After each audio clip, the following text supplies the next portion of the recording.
Punjabi national वेख रहे सारे दर्शकों ਨੂੰ प्यार भरी सत श्री अकाल, आदाब ते नमस्कार। मैं जग्गी ढिल्लों लैके हाजिर हाँ जी प्रोग्राम बियॉन्ड्स द हैडलाइन।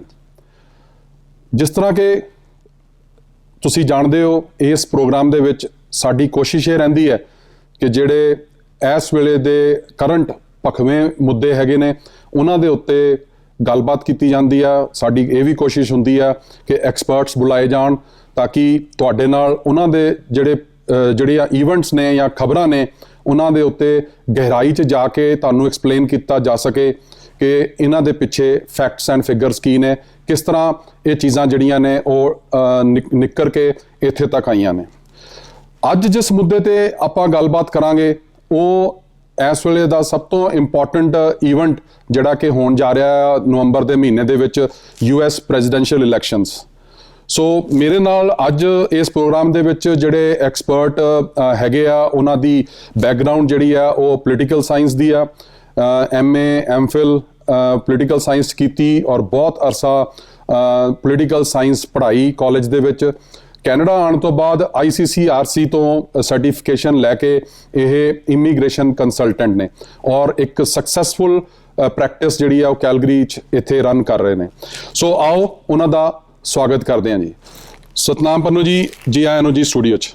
सत श्री अकाल जी। पन्नू साहब, जिस तरह मैं जिक्र किया कि तुहाडी बैकग्राउंड पोलीटिकल साइंस आ और तुसी बहुत अरसा ये पोलीटिकल साइंस एज सबजैक्ट तुसी पढ़ाया स्टूडेंट्स नू और सारी इनसाइड आउट जिहड़ी इनफॉर्मेशन तुहानूं इस एस्पैक्ट तो हैगी है।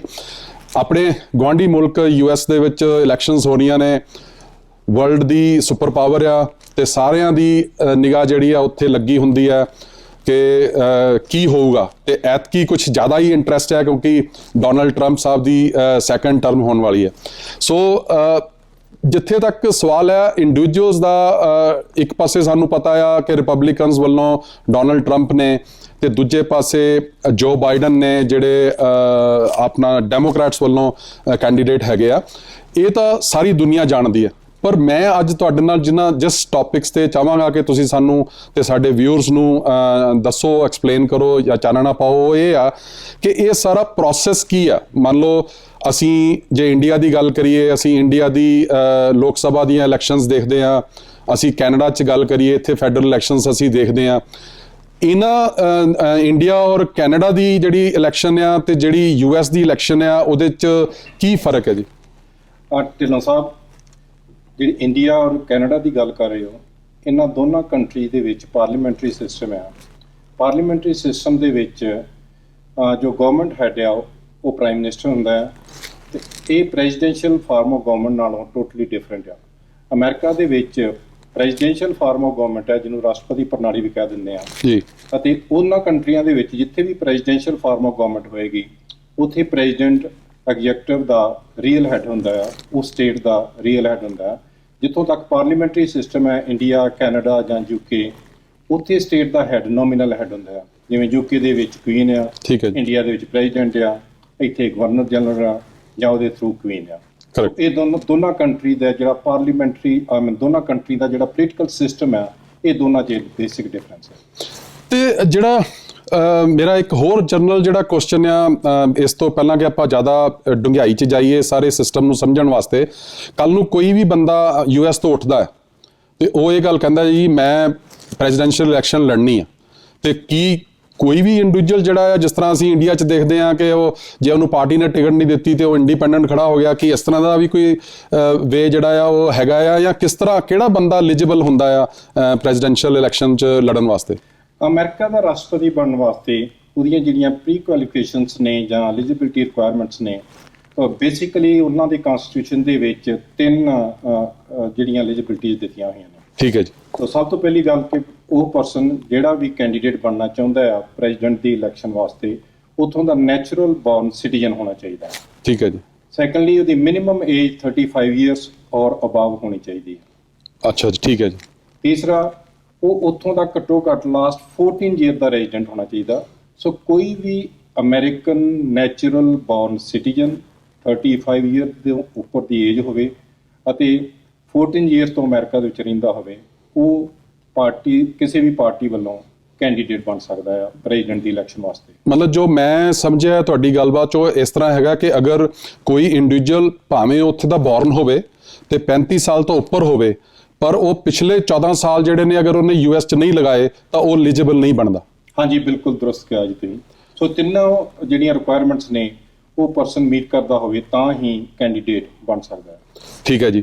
ਤੇ ਜਿਹੜਾ ਹੁਣ ਅਸੀਂ ਦੇਖਦੇ ਹਾਂ ਕਿ ਐਕਚੁਅਲ ਇਲੈਕਸ਼ਨਸ ਜਿਹੜੀਆਂ ਨੇ, ਜੇ ਆਪਾਂ ਦੇਖੀਏ ਤੇ ਜਾ ਕੇ ਜਿਹੜਾ ਇਲੈਕਸ਼ਨ ਡੇ ਆ ਉਹ ਤਾਂ 3 ਨਵੰਬਰ ਹੈ। ਹਾਂਜੀ। ਤੇ ਅਸੀਂ ਇਹ ਜਿਹੜਾ ਰੌਲਾ ਰੱਪਾ ਆ ਇਹਨੂੰ ਲੈ ਕੇ ਜਾਂ ਜਿਹੜੀ ਹੈਕਟਿਕ ਐਕਟੀਵਿਟੀ ਚੱਲ ਰਹੀ ਹੁੰਦੀ ਆ ਉਹ ਕਾਫੀ ਅਰਸੇ ਤੋਂ ਅਸੀਂ ਦੇਖਦੇ ਹਾਂ ਕਿ ਬਿਲਟ ਅਪ ਹੋ ਜਾਂਦੀ ਹੈ। ਸੋ ਉਹਦੇ ਪਿੱਛੇ ਇੱਕ ਪਾਰਟੀ ਦੀ ਨੋਮੀਨੇਸ਼ਨ ਲੜ ਕੇ ਤੇ ਜਿੱਤਣਾ, ਉਹ ਕੀ ਸਿਸਟਮ ਹੈ ਤੇ ਕਿਸ ਤਰ੍ਹਾਂ ਮਤਲਬ ਉਹਦੇ ਪਿੱਛੇ ਜਿਹੜੀ ਹੈ ਉਹ ਬੈਕਗ੍ਰਾਉਂਡ ਵਰਕ ਕਰਦੀ ਹੈ ਜੀ? ਤੇ ਸਭ ਜਿਹੜੀ ਅਮਰੀਕਾ ਦੇ ਰਾਸ਼ਟਰਪਤੀ ਦੀ ਇਲੈਕਸ਼ਨ ਜਿੰਨੀ ਸਾਨੂੰ ਅਬਵ ਸਰਫੇਸ ਦਿਖਦੀ ਆ, ਇਸ ਤੋਂ ਕਿਤੇ ਲੰਬਾ ਚੌੜਾ ਪ੍ਰੋਸੈਸ ਜਿਹੜਾ ਬਿਲੋ ਸਰਫੇਸ ਹੈ। ਠੀਕ ਹੈ ਜੀ। ਇਹ ਨੋਮੀਨੇਸ਼ਨ ਦਾ ਪ੍ਰੋਸੈਸ, ਇਲੈਕਸ਼ਨ ਦਾ ਪ੍ਰੋਸੈਸ ਬਹੁਤ ਪਹਿਲਾਂ ਸਮਾਂ ਸ਼ੁਰੂ ਹੋ ਜਾਂਦਾ ਹੈ। ਅਸਲ ਦੇ ਵਿੱਚ ਆਪਾਂ ਸਾਰੇ ਇਹ ਟਰਮ ਯੂਜ਼ ਕਰ ਰਹੇ ਹਾਂ, ਹੁਣ ਤੁਸੀਂ ਵੀ ਕੀਤੀ ਕਿ 3 ਨਵੰਬਰ ਨੂੰ ਪ੍ਰੈਜ਼ੀਡੈਂਟ ਦੀ ਇਲੈਕਸ਼ਨ ਆ। ਬਿਲਕੁਲ। ਉਹ ਦੈਟਸ ਨਾਟ ਟਰੂ ਐਕਚੁਅਲੀ। 3 ਨਵੰਬਰ ਨੂੰ ਇਲੈਕਟੋਰਲ ਕਾਲਜ ਦੀ ਇਲੈਕਸ਼ਨ ਹੋਣੀ ਹੈ। ਠੀਕ ਹੈ। ਉਹਨਾਂ ਇਲੈਕਟਰਸ ਦੀ ਇਲੈਕਸ਼ਨ ਹੋਣੀ ਆ ਜਿਨ੍ਹਾਂ ਨੇ ਪ੍ਰੈਜ਼ੀਡੈਂਟ ਦੀ ਇਲੈਕਸ਼ਨ ਬਾਅਦ ਵਿੱਚ ਕਰਨੀ ਆ, ਅਤੇ ਉਹਦੇ ਵਾਸਤੇ ਡੇਟ 14 ਦਸੰਬਰ ਆ। ਸੋ ਪ੍ਰੈਜ਼ੀਡੈਂਟ ਦੀ ਇਲੈਕਸ਼ਨ ਵਾਸਤੇ ਇੱਕ ਬਹੁਤ ਲੰਬਾ ਚੌੜਾ ਪ੍ਰੋਸੈਸ ਆ। ਬਹੁਤ ਸਾਰੇ ਐਸਪਾਇਰੈਂਟਸ ਹੁੰਦੇ ਨੇ, ਬਹੁਤ ਸਾਰੇ ਕੈਂਡੀਡੇਟਸ ਨੇ, ਬਹੁਤ ਸਾਰੇ ਵਿਅਕਤੀ ਨੇ ਜੋ ਇਸ ਪੋਜੀਸ਼ਨ ਨੂੰ ਹਾਸਲ ਕਰਨਾ ਚਾਹੁੰਦੇ ਨੇ। ਪਰ ਇਹਦੇ ਲਈ ਬੜਾ ਲੰਬਾ ਚੌੜਾ ਪ੍ਰੋਸੈਸ, ਜਿਵੇਂ ਤੁਸੀਂ ਉਹਨੇ ਕਿਹਾ ਕਿ ਸਭ ਤੋਂ ਪਹਿਲਾ ਸਟੈਪ ਹੈਗਾ ਪੋਲੀਟੀਕਲ ਪਾਰਟੀ ਦੀ ਨੋਮੀਨੇਸ਼ਨ ਪ੍ਰਾਪਤ ਕਰਨੀ। ਸੋ ਉਹ ਆਪਣੇ ਆਪ ਦੇ ਵਿੱਚ ਹੀ ਇੱਕ ਬਿਗ ਬੈਟਲ ਆ, ਇੱਕ ਬਿਗ ਲੰਬਾ ਚੌੜਾ ਰਸਤਾ ਤੈਅ ਕਰਕੇ ਤੁਸੀਂ ਪਾਰਟੀ ਦੀ ਨੋਮੀਨੇਸ਼ਨ ਤੱਕ ਪਹੁੰਚਦੇ ਹੋ। ਜਿਵੇਂ ਕਿਸੇ ਵੀ ਰੇਸ ਦੇ ਵਿੱਚ ਸਟਾਰਟਿੰਗ ਲਾਈਨ ਤੇ ਹੰਡਰਡਸ ਪਰਸਨ ਹੋ ਸਕਦੇ ਨੇ, ਪਰ ਫਿਨਿਸ਼ਿੰਗ ਲਾਈਨ ਤੇ ਇੱਕ ਨੇ ਜਾ ਕੇ ਠੀਕ ਹੈ। ਇਹ ਪ੍ਰੋਸੈਸ ਹੈ ਇਹਦੇ ਵਿੱਚ। ਠੀਕ ਹੈ ਜੀ। ਤੇ ਉਹਦੇ ਚ ਕੀ ਆਪਾਂ ਇਹ ਕਹਿ ਸਕਦੇ ਹਾਂ ਵੀ ਜਿਹੜੀ 3 ਨਵੰਬਰ ਦੀ ਡੇਟ ਹੈਗੀ ਆ ਉਹ ਫਿਰ ਵੋਟਿੰਗ ਡੇਟ ਹੈਗੀ ਆ, ਵੀ ਉਹਦੇ ਚ ਵੋਟਸ ਪੈਂਦੀਆਂ ਨੇ ਤੇ ਜਿਹਦਾ ਰਿਜ਼ਲਟ ਜਿਹੜਾ ਆ ਓਵਰਆਲ ਫਿਰ ਬਾਅਦ ਚ ਦੇਖਣ ਨੂੰ ਮਿਲਦਾ? ਜਿਹੜੀ 3 ਨਵੰਬਰ ਨੂੰ ਇਲੈਕਸ਼ਨ ਹੋਣੀ ਆ ਉਹ ਇਲੈਕਟੋਰਲ ਕਾਲਜ ਦੀ ਹੈਗੀ ਹੈ ਜੀ। ਠੀਕ ਹੈ ਜੀ। ਇਲੈਕਟੋਰਲ ਕਾਲਜ ਦੇ ਵਿੱਚ ਉਹ ਮੈਂਬਰ ਨੇ ਜਿਨ੍ਹਾਂ ਨੂੰ ਇਲੈਕਟਰਸ ਕਿਹਾ ਜਾਂਦਾ ਆ, ਜਿਨ੍ਹਾਂ ਨੇ ਬਾਅਦ ਦੇ ਵਿੱਚ ਪ੍ਰੈਜ਼ੀਡੈਂਟ ਨੂੰ ਚੁਣਨਾ ਆ। ਸੋ ਉਹਦੇ ਵਾਸਤੇ ਵੱਖਰੀ ਜਿਹੜੀ 14 ਦਸੰਬਰ ਦੀ ਡੇਟ ਹੈ ਜਿਹੜੀ ਉਹ ਅੱਗੇ ਜਾ ਕੇ ਆਪਾਂ ਡੀਟੇਲ ਦੇ ਵਿੱਚ ਗੱਲ ਕਰਾਂਗੇ। ਠੀਕ ਹੈ ਜੀ। ਪਰ ਉਸ ਇਲੈਕਸ਼ਨ ਤੇ ਉਸ ਡੇਟ ਤੇ ਪਹੁੰਚਣ ਤੋਂ ਪਹਿਲਾਂ ਜਿਹੜੀ ਪਾਰਟੀ ਦੀ ਨੋਮੀਨੇਸ਼ਨ ਦਾ ਪ੍ਰੋਸੈਸ ਆ ਉਹ ਵੀ ਕਾਫੀ ਗੁੰਝਲਦਾਰ ਆ, ਤੇ ਉਹ ਕਈ ਵਾਰੀ ਬਹੁਤ ਜ਼ਿਆਦਾ ਚਰਚਾ ਦੇ ਵਿੱਚ ਨਹੀਂ ਆਉਂਦਾ। 3 ਨਵੰਬਰ ਚਰਚਾ ਚ ਆ ਰਹੀ ਆ, ਇਸ ਤੋਂ ਬਾਅਦ ਇਲੈਕਸ਼ਨ ਡੇਟ ਚਰਚਾ ਚ ਆ ਜਾਏਗੀ। ਜਿਹੜੀਆਂ ਡਿਬੇਟਸ ਹੋਣੀਆਂ ਨੇ ਉਹ ਡਿਬੇਟਸ ਚਰਚਾ ਚ ਨੇ ਵੀ ਇਦਾਂ ਹੋਣੀ ਆ। ਤੇ ਬਿਲਕੁਲ ਜੀ, ਗੱਲ ਬਿਲਕੁਲ ਤੁਹਾਡੀ ਠੀਕ ਆ। ਸੋ ਪੰਨੂ ਸਾਹਿਬ, ਜੇ ਅਸੀਂ ਨੋਮੀਨੇਸ਼ਨ ਦੇ ਪ੍ਰੋਸੈਸ ਨੂੰ ਸਮਝਣਾ ਹੋਵੇ ਵੀ ਇੱਕ ਕੈਂਡੀਡੇਟ ਆ ਉਹਨੇ ਰਿਪਬਲਿਕਨਸ ਵੱਲੋਂ ਰਿਪਰੈਜ਼ੈਂਟ ਕਰਨਾ ਆ ਜਾਂ ਫਾਈਟ ਕਰਨੀ ਹੈ ਪ੍ਰੈਜ਼ੀਡੈਂਸ਼ੀਅਲ ਇਲੈਕਸ਼ਨ, ਤੇ ਦੂਜੇ ਪਾਸੇ ਇੱਕ ਕੈਂਡੀਡੇਟ ਹੈ ਜਿਹਨੇ ਫਾਈਨਲੀ ਡੈਮੋਕ੍ਰੈਟਸ ਨੂੰ ਰਿਪਰੈਜ਼ੈਂਟ ਕਰਨਾ ਹੈ ਤੇ ਡੈਮੋਕ੍ਰੈਟਸ ਦੇ ਪਲੇਟਫਾਰਮ ਤੋਂ ਇਲੈਕਸ਼ਨ ਲੜਨੀ ਹੈ। ਸੋ ਉਹਨਾਂ ਦੀ ਜਿਹੜੀ ਨੋਮੀਨੇਸ਼ਨ ਦਾ ਪ੍ਰੋਸੈਸ ਆ ਉਹ ਕੀ ਆ, ਉਹਦੇ ਬਾਰੇ ਥੋੜਾ ਜਿਹਾ ਸਾਨੂੰ ਕਰੋ ਜੀ ਜਾਗਰੂਕ, ਤੇ ਨਾਲੇ ਵਿਊਅਰਸ ਵਾਸਤੇ ਬੈਨੀਫਿਟ ਵਾਸਤੇ ਜੀ। ਪੋਲੀਟੀਕਲ ਪਾਰਟੀ ਦੀ ਨੋਮੀਨੇਸ਼ਨ ਪ੍ਰਾਪਤ ਕਰਨ ਵਾਸਤੇ ਜਿਵੇਂ ਪਹਿਲਾਂ ਵੀ ਦੱਸਿਆ ਕਿ ਬਹੁਤ ਲੰਬਾ ਚੌੜਾ ਪ੍ਰੋਸੈਸ ਆ। ਆਲਮੋਸਟ ਇਲੈਕਸ਼ਨ ਈਅਰ ਦੇ ਵਿੱਚ ਜਨਵਰੀ ਤੋਂ ਸ਼ੁਰੂ ਹੋ ਜਾਂਦਾ ਹੈ ਤੇ ਜੂਨ ਤੱਕ ਚੱਲਦਾ ਰਹਿੰਦਾ ਹੈ। ਸੋ ਜਿਹੜੇ ਵੀ ਕਿਸੇ ਵੀ ਪੋਲੀਟੀਕਲ ਪਾਰਟੀ ਵੱਲੋਂ ਕੈਂਡੀਡੇਟ ਬਣਨਾ ਚਾਹੁੰਦੇ ਨੇ ਉਹ ਆਪਣਾ ਨਾਮ ਫਾਰਵਰਡ ਕਰ ਸਕਦੇ ਨੇ ਜੇ ਉਹ ਅਮਰੀਕਾ ਦੇ ਰਾਸ਼ਟਰਪਤੀ ਬਣਨ ਦੀਆਂ ਐਲੀਜੀਬਿਲਟੀਜ਼ ਰੱਖਦੇ ਹੋਣ। ਠੀਕ ਹੈ। ਸੋ ਉਸ ਪੋਲੀਟੀਕਲ ਪਾਰਟੀ ਦੇ ਵਿੱਚ ਐਕਟਿਵ ਹੋਣ, ਬਹੁਤ ਲੰਬਾ ਚੌੜਾ ਫੰਡ ਇਕੱਠਾ ਕਰ ਸਕਦੇ ਹੋਣ, ਫਿਰ ਸਾਰੇ ਹੀ ਅਮਰੀਕਾ ਦੀਆਂ ਸਾਰੀਆਂ ਸਟੇਟਸ ਦੇ ਵਿੱਚ ਜਾ ਕੇ ਕੰਪੇਨ ਕਰਦੇ ਨੇ, ਜਿਨ੍ਹਾਂ ਨੂੰ ਪ੍ਰਾਇਮਰੀ ਇਲੈਕਸ਼ਨਸ ਕਿਹਾ ਜਾਂਦਾ ਹੈ। ਤੇ ਇਹਦੇ ਚ ਇਸ ਤਰ੍ਹਾਂ ਵੀ ਹੈਗਾ ਕਿ ਮੰਨ ਲਓ ਮੈਂ ਐਜ਼ ਏ ਇੰਡੀਵਿਜੂਅਲ ਜਾਂ ਕੋਈ ਹੋਰ ਇੰਡੀਵਿਜੂਅਲ ਆ ਉਹ ਕਹੇ ਕਿ ਜੀ ਮੈਂ ਡੈਮੋਕ੍ਰੈਟਸ ਦੇ ਪਲੇਟਫਾਰਮ ਤੋਂ ਇਲੈਕਸ਼ਨ ਫਾਈਟ ਕਰਨੀ ਹੈ, ਤੇ ਉਹਦੇ ਚ ਵੀ ਕੋਈ ਪ੍ਰੋਸੈਸ ਹੈਗਾ ਕਿ ਉਹਨੂੰ ਪਹਿਲਾਂ ਮੈਂਬਰ ਬਣਨਾ ਪੈਂਦਾ ਆ ਡੈਮੋਕ੍ਰੈਟਸ ਦਾ, ਜਾਂ ਰਿਪਬਲਿਕਨਸ ਦੀ ਪਲੇਟਫਾਰਮ ਤੋਂ ਲੜਨੀ ਹੈ ਤੇ ਰਿਪਬਲਿਕਨਸ ਦਾ ਮੈਂਬਰ ਹੋਣਾ ਜ਼ਰੂਰੀ ਆ, ਜਾਂ ਜਦੋਂ ਤੁਸੀਂ ਕਹਿੰਦੇ ਹੋ ਕਿ ਜੀ ਮੈਂ ਹੁਣ ਇਹਨਾਂ ਦੇ ਪਲੇਟਫਾਰਮ ਤੋਂ ਲੜਨੀ ਆ ਤੇ ਤੁਹਾਨੂੰ ਆਟੋਮੈਟਿਕਲੀ ਉਹ ਜਿਹੜੀ ਪਾਰਟੀ ਆ ਉਹ ਫੋਲਡ ਚ ਲੈ ਲੈਂਦੀ ਆ? ਨਹੀਂ, ਉਸ ਪੋਲੀਟੀਕਲ ਪਾਰਟੀ ਦੇ ਮੈਂਬਰ ਹੋਣਾ ਚਾਹੀਦੇ ਹੋ। ਉਸ ਪੋਲੀਟੀਕਲ ਪਾਰਟੀ ਦੀ ਫਿਲਾਸਫੀ ਨੂੰ, ਆਈਡੀਓਲੋਜੀ ਨੂੰ ਤੁਸੀਂ ਅਸੈਪਟ ਕਰਦੇ ਹੋ। ਉਸ ਤੋਂ ਬਾਅਦ ਤੁਹਾਡਾ ਕੈਂਡੀਡੇਚਰ ਇੰਨਾ ਸਟਰੋਂਗ ਹੋਵੇ, ਉੱਥੋਂ ਦੇ ਫੈਡਰਲ ਇਲੈਕਸ਼ਨ ਦੇ ਨਾਲ ਤੁਸੀਂ ਆਪਣਾ ਕੈਂਡੀਡੇਚਰ ਫਾਰਵਰਡ ਕਰਦੇ ਹੋ ਅਤੇ ਫਿਰ ਕੰਪੇਨ ਦੇ ਵਿੱਚ ਆਉਂਦੇ ਹੋ। ਕੰਪੇਨ ਦੇ ਵਿੱਚ ਸਾਰੀਆਂ ਸਟੇਟਸ ਦੇ ਵਿੱਚ ਜਾ ਕੇ ਤੁਹਾਡੀ ਕੋਸ਼ਿਸ਼ ਹੁੰਦੀ ਆ ਕਿ ਮੈਕਸਿਮਮ ਡੈਲੀਗੇਟਸ ਜਿਹੜੇ ਨੇ ਉਹ ਜਿੱਤੇ ਜਾਣ, ਤਾਂ ਕਿ ਜਦੋਂ ਨੈਸ਼ਨਲ ਕਨਵੈਨਸ਼ਨ ਹੋਣੀ ਆ ਉੱਥੇ ਤੁਸੀਂ ਮੈਜੋਰਟੀ ਲੈ ਕੇ ਜਿੱਤ ਸਕੋ। ਮੈਂ ਆਪਣੇ ਵਿਊਅਰਸ ਨੂੰ ਦੱਸਦਾ ਜੀ ਕਿ ਅੱਜ ਆਪਣੀ ਜਿਹੜੀ ਗੱਲਬਾਤ ਹੈ ਜੀ, ਸਾਡੇ ਐਕਸਪਰਟ ਸਤਨਾਮ ਪੰਨੂ ਜੀ ਆਏ ਹੋਏ ਨੇ, ਜਿਹੜੇ ਸਾਨੂੰ ਜਿਹੜੀ US ਇਲੈਕਸ਼ਨ ਜਿਹੜੀਆਂ ਹੋ ਰਹੀਆਂ ਨੇ ਨਵੰਬਰ 'ਚ ਜਿਹੜਾ ਪ੍ਰੋਸੈਸ ਮੈਂ ਕਹਾਂਗਾ ਕਿ ਮੇਨ ਸਟਾਰਟ ਹੋ ਜਾਣਾ ਆ, ਤੇ ਉਹ ਪ੍ਰੋਸੈਸ ਜਾ ਕੇ ਜਿੱਦਾਂ ਇਹਨਾਂ ਨੇ ਦੱਸਿਆ ਕਿ ਦਸੰਬਰ ਦੇ ਵਿੱਚ ਕੰਪਲੀਟ ਹੋਣਾ। ਸੋ ਉਸ ਸਾਰੇ ਪ੍ਰੋਸੈਸ ਤੱਕ ਪਹੁੰਚਣ ਦੀਆਂ ਜਿਹੜੀਆਂ ਸਟੇਜਸ ਨੇ ਉਹਨਾਂ ਦੇ ਬਾਰੇ 'ਚ ਸਾਨੂੰ ਉਹ ਚਾਨਣਾ ਪਾ ਰਹੇ ਆ ਕਿ ਪਿੱਛੇ ਕਿਸ ਤਰੀਕੇ ਦੀ ਵਰਕਿੰਗ ਹੁੰਦੀ ਆ। ਸੋ ਆਪਣੀ ਗੱਲਬਾਤ ਜਿਹੜੀ ਆ ਸਤਨਾਮ ਪੰਨੂ ਜੀ ਨਾਲ ਜਾਰੀ ਰਹੇਗੀ ਤੇ ਮਿਲਦੇ ਆ ਜੀ ਇੱਕ ਛੋਟੇ ਜਿਹੇ ਬ੍ਰੇਕ ਤੋਂ ਬਾਅਦ।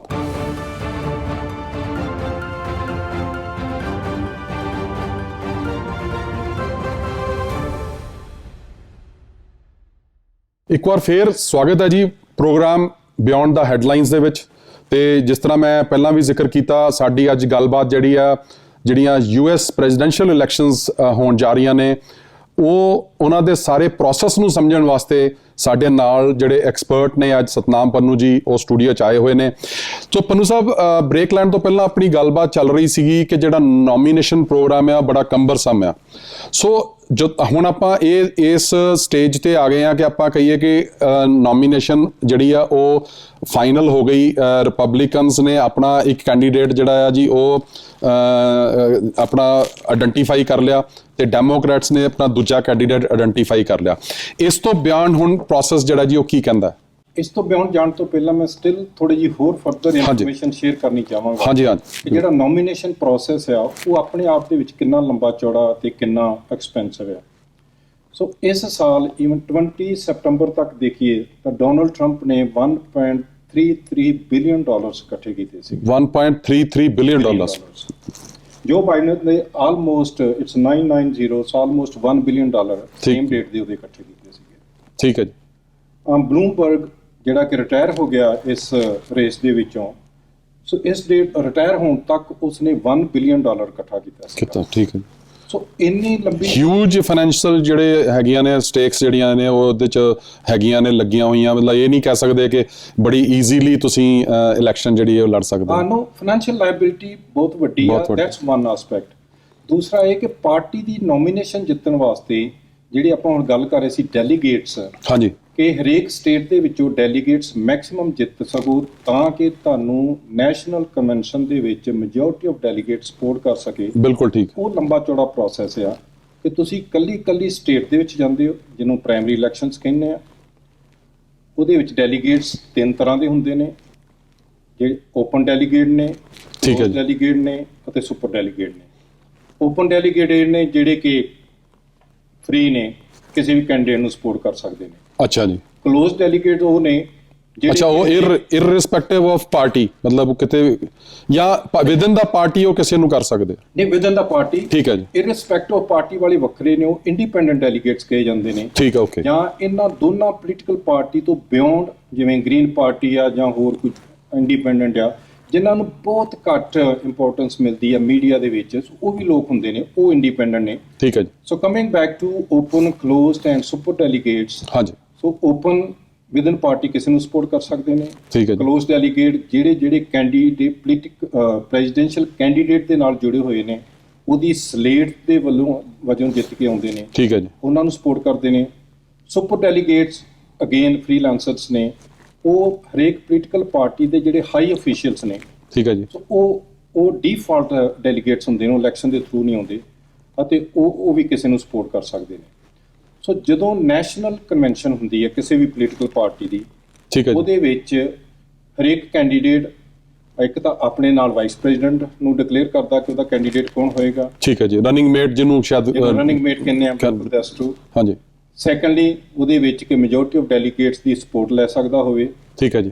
ਸੋ ਫਸਟ ਰਾਊਂਡ ਦੇ ਵਿੱਚ ਹਰੇਕ ਡੈਲੀਗੇਟ ਜਿਹੜਾ ਉਹ ਕਲੋਜ਼ ਡੈਲੀਗੇਟ ਆ, ਉਹ ਫੋਲੋਇੰਗ ਦਾ ਪ੍ਰਿੰਸੀਪਲਸ ਆਪਣੇ ਕੈਂਡੀਡੇਟ ਨੂੰ ਹੀ ਵੋਟ ਪਾਏਗਾ, ਦੂਸਰੇ ਨੂੰ ਨਹੀਂ ਪਾ ਸਕਦਾ। ਠੀਕ ਹੈ ਜੀ।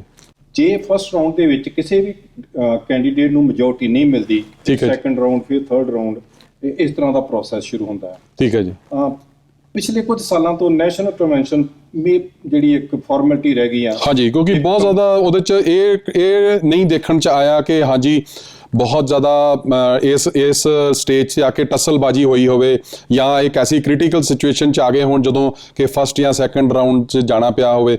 ਮੇਰੇ ਖਿਆਲ ਅਸੀਂ ਲਾਰਜਲੀ ਜੋ ਮੈਂ ਸਮਝਦਾ ਆ ਐਜ਼ ਏ ਲੇਮੈਨ ਕਿ ਐਂਡੋਰਸਮੈਂਟਸ ਨੇ, ਜਦੋਂ ਐਂਡੋਰਸਮੈਂਟਸ ਹੋ ਜਾਂਦੀਆਂ ਨੇ ਤਾਂ ਇੱਕ ਜਰਨਲ ਫੀਲ ਗੁੱਡ ਫੈਕਟਰ ਆ ਜਾਂਦਾ ਆ ਇੱਕ ਪਾਰਟਿਕੂਲਰ ਕੈਂਡੀਡੇਟ ਦੇ ਫੇਵਰ ਦੇ ਵਿੱਚ ਕਿ ਸਾਰੇ ਦੇ ਸਾਰੇ ਜਿਹੜੇ ਡੈਮੋਕ੍ਰੇਟਸ ਨੇ ਜਾਂ ਸਾਰੇ ਦੇ ਸਾਰੇ ਆਪਣੀ ਜਿਹੜਾ ਰਿਪਬਲਿਕਨਸ ਨੇ ਉਹਨਾਂ ਨੇ ਆਪਣੇ ਕੈਂਡੀਡੇਟ ਨੂੰ ਜਿਹੜਾ ਫਰੰਟ ਤੇ ਆਇਆ ਉਹਨਾਂ ਨੇ ਸਪੋਰਟ ਕਰਨੀ ਹੈ। That's true. ਐਕਚੁਅਲੀ 1952 ਤੱਕ ਮਲਟੀਪਲ ਰਾਉਂਡਸ ਚੱਲਦੇ ਰਹੇ ਨੇ ਨੈਸ਼ਨਲ ਕਨਵੈਨਸ਼ਨ ਦੇ ਵਿੱਚ। ਅੱਛਾ ਜੀ। ਫਸਟ ਰਾਉਂਡ ਦੇ ਵਿੱਚ ਕੈਂਡੀਡੇਟ ਨਹੀਂ ਜਿੱਤਿਆ, ਫਿਰ ਸੈਕੰਡ ਰਾਉਂਡ, ਫਿਰ ਥਰਡ ਰਾਉਂਡ। ਸੈਕੰਡ ਰਾਉਂਡ ਤੋਂ ਬਾਅਦ ਸਾਰੇ ਡੈਲੀਗੇਟਸ ਫ੍ਰੀ ਨੇ, ਉਹ ਕਿਸੇ ਨੂੰ ਵੀ ਸਪੋਰਟ ਕਰ ਸਕਦੇ। ਫਸਟ ਰਾਉਂਡ ਦੇ ਵਿੱਚ ਜਿਵੇਂ ਪਹਿਲਾਂ ਕਿਹਾ ਸੀਗਾ ਸਿਰਫ ਜਿਹੜੇ ਕੈਂਡੀਡੇਟ ਵੱਲੋਂ ਜਿੱਤ ਕੇ ਆਏ ਹੁੰਦੇ ਨੇ ਸਿਰਫ ਉਹਦੀ ਸਪੋਰਟ ਕਰਨੀ ਹੁੰਦੀ ਹੈ। ਠੀਕ ਹੈ ਜੀ। ਸੋ 1952 ਤੋਂ ਬਾਅਦ ਲਗਭਗ ਪਹਿਲਾਂ ਤੈਅ ਹੁੰਦਾ ਆ ਕਿ ਕਿਹੜੀ ਪੋਲੀਟੀਕਲ ਪਾਰਟੀ ਦਾ ਕੌਣ ਕੈਂਡੀਡੇਟ ਹੋਏਗਾ, ਉਹਦੀ ਸਿੰਪਲੀ ਉੱਥੇ ਰੈਟੀਫਿਕੇਸ਼ਨ ਹੁੰਦੀ ਆ ਅਤੇ ਨੈਸ਼ਨਲ ਕਨਵੈਨਸ਼ਨ ਇਹਨੂੰ ਯੂਜ਼ ਕੀਤਾ ਜਾਂਦਾ ਹੈ as a campaign starting platform, ਜਦੋਂ ਕਿ ਨੋਮੀਨੇਸ਼ਨ ਵਾਲਾ ਪ੍ਰੋਸੈਸ ਇਸ ਤੋਂ ਪਹਿਲਾਂ ਖਤਮ ਹੋ ਚੁੱਕਾ ਹੁੰਦਾ ਹੈ। ਖਤਮ ਨਹੀਂ, ਲਗਭਗ ਤੈਅ ਹੋ ਚੁੱਕਾ ਕਿ ਕੌਣ ਕੈਂਡੀਡੇਟ ਹੋਏਗਾ ਦੋਨਾਂ ਮੇਜਰ ਪੋਲੀਟੀਕਲ ਪਾਰਟੀਆਂ ਵੱਲੋਂ। ਤੇ ਇਹ ਜਿਹੜਾ ਜਿਸ ਲੈਵਲ ਦਾ ਤੁਸੀਂ ਪੰਨੂ ਸਾਹਿਬ ਜ਼ਿਕਰ ਕੀਤਾ ਵੀ ਫੰਡਸ ਇਨਵੋਲਵਡ ਆ, ਇਹ ਫਿਰ ਇੱਥੇ ਵੀ ਸਿਚੁਏਸ਼ਨ ਉਹੀ ਹੈ ਵੀ ਇੱਕ ਸਧਾਰਨ ਬੰਦਾ ਤੇ ਫਿਰ ਇਲੈਕਸ਼ਨ ਲੜ ਹੀ ਨਹੀਂ ਸਕਦਾ? ਨਹੀਂ ਜੀ, ਅਮਰੀਕਾ ਦਾ ਪ੍ਰੈਜ਼ੀਡੈਂਟ ਦਾ ਕੈਂਡੀਡੇਟ ਬਣਨ ਵਾਸਤੇ ਇਹਨਾਂ ਕੰਟਰੀ ਦੇ ਵਿੱਚ ਵੀ ਜਾਂ ਇਸ ਕੰਟਰੀ ਦੇ ਵਿੱਚ ਵੀ ਸੰਭਵ ਨਹੀਂ ਆ ਕਿ ਕੋਈ ਆਦਮੀ ਜਿਹਦੇ ਕੋਲ ਇੰਨਾ ਫੰਡ ਰੇਜ਼ਿੰਗ ਕੈਪੇਬਿਲਿਟੀ ਨਹੀਂ ਆ, ਕੈਪੈਸਿਟੀ ਨਹੀਂ ਆ, ਉਹਦਾ ਕੈਂਡੀਡੇਟ ਬਣਨਾ ਨਾਮੁਮਕਿਨ ਹੈ। ਤੇ ਜਦੋਂ ਅਸੀਂ ਕਹਿੰਦੇ ਆ ਕਿ ਨੈਸ਼ਨਲ ਕਨਵੈਨਸ਼ਨ ਦੀ ਸਟੇਜ ਆ ਜਾਂਦੀ ਆ ਔਰ ਨੈਸ਼ਨਲ ਕਨਵੈਨਸ਼ਨ ਜਦੋਂ ਹੁੰਦੀ ਆ ਉਹ ਆਪਣੇ ਕੈਂਡੀਡੇਟਸ ਨੂੰ ਐਂਡੋਰਸ ਕਰ ਦਿੰਦੀ ਹੈ ਵੀ ਡੈਮੋਕ੍ਰੇਟਸ ਨੇ ਨੈਸ਼ਨਲ ਕਨਵੈਨਸ਼ਨ ਕੀਤੀ, ਉਹਨਾਂ ਨੇ ਜਿਹੜਾ ਹੁਣ ਪ੍ਰੈਜ਼ੀਡੈਂਟ ਦੀ ਗੱਲ ਕਰ ਲਈਏ ਤੇ ਜੋ ਬਾਈਡਨ ਨੂੰ ਐਂਡੋਰਸ ਕਰਤਾ, ਰਿਪਬਲਿਕਨਸ ਦੀ ਗੱਲ ਕਰੀਏ ਤੇ ਉਹਨਾਂ ਨੇ ਡੋਨਲਡ ਟਰੰਪ ਨੂੰ ਐਂਡੋਰਸ ਕਰਤਾ। ਇਸ ਤੋਂ ਬਾਅਦ ਹੁਣ ਕੀ ਪ੍ਰੋਸੈਸ ਚੱਲੂਗਾ ਜੀ? ਸੋ ਜਦੋਂ ਦੋਨੋਂ ਪੋਲੀਟੀਕਲ ਪਾਰਟੀ ਦੀ ਨੈਸ਼ਨਲ ਕਨਵੈਨਸ਼ਨ ਦੇ ਵਿੱਚ ਦੋਨਾਂ ਕੈਂਡੀਡੇਟਸ ਦੀ ਰੈਟੀਫਿਕੇਸ਼ਨ ਹੋ ਗਈ, ਨਾਲ ਉਹਨਾਂ ਦੇ ਟੀਮਮੇਟਸ ਦੀ ਹੋ ਗਈ, ਉਸ ਤੋਂ ਬਾਅਦ ਜਨਰਲ ਇਲੈਕਸ਼ਨ ਨੈਕਸਟ ਫੇਜ਼ ਸ਼ੁਰੂ ਹੋ ਜਾਂਦਾ ਹੈ ਪ੍ਰੈਜ਼ੀਡੈਂਟ ਦੀ ਇਲੈਕਸ਼ਨ ਦਾ। ਅੱਛਾ ਜੀ। ਜਿਹਨੂੰ ਆਪਾਂ ਜਨਰਲ ਇਲੈਕਸ਼ਨ ਕਹਿ ਦਿੰਦੇ ਹਾਂ। ਠੀਕ ਹੈ ਜੀ।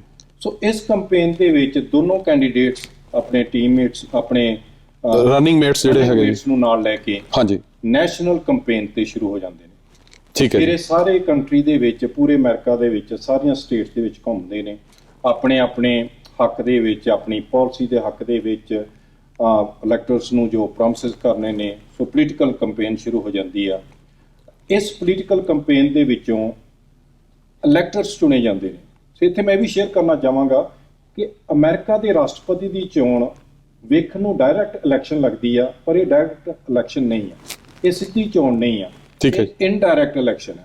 ਠੀਕ ਹੈ ਜੀ। ਇਨਡਾਇਰੈਕਟ ਇਲੈਕਸ਼ਨ ਉਹ ਹੁੰਦੀ ਆ ਕਿ ਜਿੱਥੇ ਵੋਟਰ ਪਹਿਲਾਂ ਕੁਝ ਵਿਅਕਤੀਆਂ ਨੂੰ ਚੁਣ ਅਤੇ ਉਹ ਚੁਣੇ ਹੋਏ ਵਿਅਕਤੀ ਆਪਣਾ ਲੀਡਰ ਜਿਹੜਾ ਹੈ ਉਹਨੂੰ ਲੀਡਰ ਦੀ ਚੋਣ ਕਰਦੇ ਨੇ। ਇਸ ਪ੍ਰੋਸੈਸ ਨੂੰ ਇਲੈਕਟੋਰਲ ਕਾਲਜ ਦੀ ਇਲੈਕਸ਼ਨ ਕਿਹਾ ਜਾਂਦਾ ਹੈ ਜਾਂ ਇਲੈਕਸ਼ਨ। ਹਾਂਜੀ, ਇਹ ਵੀ ਬਹੁਤ ਮੈਂ ਇੰਪੋਰਟੈਂਟ ਕੁਐਸਚਨ ਸੀਗਾ ਜੀ, ਤੁਸੀਂ ਚੰਗਾ ਕੀਤਾ ਇਹ ਪੁਆਇੰਟ ਟੇਕ ਅਪ ਕੀਤਾ ਕਿ ਇਹ ਬਹੁਤ ਟਰਮ ਯੂਜ਼ ਹੁੰਦੀ ਹੈ ਇਲੈਕਟੋਰਲ ਕਾਲਜ। ਸੋ ਇਹਨੂੰ ਥੋੜਾ ਜਿਹਾ ਹੋਰ ਐਕਸਪਲੇਨ ਕਰੋਗੇ ਪੰਨੂ ਸਾਹਿਬ ਕਿ ਇਲੈਕਟੋਰਲ ਕਾਲਜ ਕੀ ਹੁੰਦਾ ਹੈ ਤੇ ਇਹ ਕਿਸ ਤਰੀਕੇ ਨਾਲ ਬਿਲਟ ਅਪ ਹੋ ਕੇ ਇਹ ਸਟੇਜ ਤੇ ਆਂਦਾ ਹੈ ਕਿ ਉਹ ਆਪਣਾ ਲੀਡਰ ਕੱਲ ਨੂੰ ਚੁਣ ਸਕਣ ਵੀ ਹਾਂਜੀ ਸਾਡਾ ਪ੍ਰੈਜ਼ੀਡੈਂਟ ਜਿਹੜਾ ਹੈ ਉਹ ਆ ਹੋਏਗਾ। ਸੋ ਜਨਰਲ ਇਲੈਕਸ਼ਨ ਕੈਂਪੇਨ ਦੇ ਵਿੱਚ ਜਿਵੇਂ ਕਿਹਾ ਕਿ ਇਲੈਕਟੋਰਲ ਕਾਲਜ ਦੀ ਚੋਣ ਕੀਤੀ ਜਾਂਦੀ ਆ। ਇਲੈਕਟੋਰਲ ਕਾਲਜ ਦੇ ਵਿੱਚ ਇਲੈਕਟਰਸ ਨੇ ਜਿਨ੍ਹਾਂ ਨੇ ਬਾਅਦ ਚ ਰਾਸ਼ਟਰਪਤੀ ਦੀ ਇਲੈਕਸ਼ਨ ਕਰਨੀ ਆ ਜਾਂ ਚੋਣ ਦੇ ਵਿੱਚ ਪਾਰਟਿਸਿਪੇਟ ਕਰਨਾ। ਸੋ ਇਲੈਕਟੋਰਲ ਕਾਲਜ ਦੇ ਟੋਟਲ 538 ਮੈਂਬਰਸ ਹੁੰਦੇ ਨੇ। ਠੀਕ ਹੈ ਜੀ। ਸੋ ਇਹਨਾਂ ਦੀ 538 ਨੰਬਰ ਕਿੱਥੋਂ ਆਇਆ? ਹਾਂਜੀ, ਐਵੇਂ ਨੰਬਰ ਨਹੀਂ ਚੁੱਕਿਆ ਗਿਆ। ਸੋ ਇਹਦੇ ਵਿੱਚ ਹਾਊਸ ਆਫ ਰਿਪਰੈਜ਼ੈਂਟੇਟਿਵ, ਠੀਕ ਹੈ ਜੀ, ਉਹਦੇ 435 ਮੈਂਬਰ ਨੇ, ਸੋ ਉਹਦੇ ਇਕੁਇਵਲੈਂਟ। ਠੀਕ ਹੈ ਜੀ। ਸੈਨੇਟ ਦੇ 100 ਮੈਂਬਰ ਨੇ, ਠੀਕ ਹੈ ਜੀ। 435 ਪਲੱਸ 100 ਪਲੱਸ ਡੀਸੀ ਨੂੰ ਜਿਹੜਾ ਵਾਸ਼ਿੰਗਟਨ ਡੀਸੀ 3 ਮੈਂਬਰ ਅਲਾਟ ਕੀਤੇ। ਓਕੇ, ਠੀਕ ਹੈ ਜੀ। ਤਿੰਨਾਂ ਦਾ ਟੋਟਲ ਕਰੋ ਤਾਂ 538 ਮੈਂਬਰ ਬਣਦੇ ਨੇ, 538। ਸੋ ਕਿਸੇ ਵੀ ਕੈਂਡੀਡੇਟ ਨੂੰ ਰਾਸ਼ਟਰਪਤੀ ਦੀ ਇਲੈਕਸ਼ਨ ਜਿੱਤਣ ਵਾਸਤੇ 270 ਇਲੈਕਟਰਸ ਦੀ ਸਪੋਰਟ ਦੀ ਲੋੜ ਹੈ। ਠੀਕ ਹੈ ਜੀ।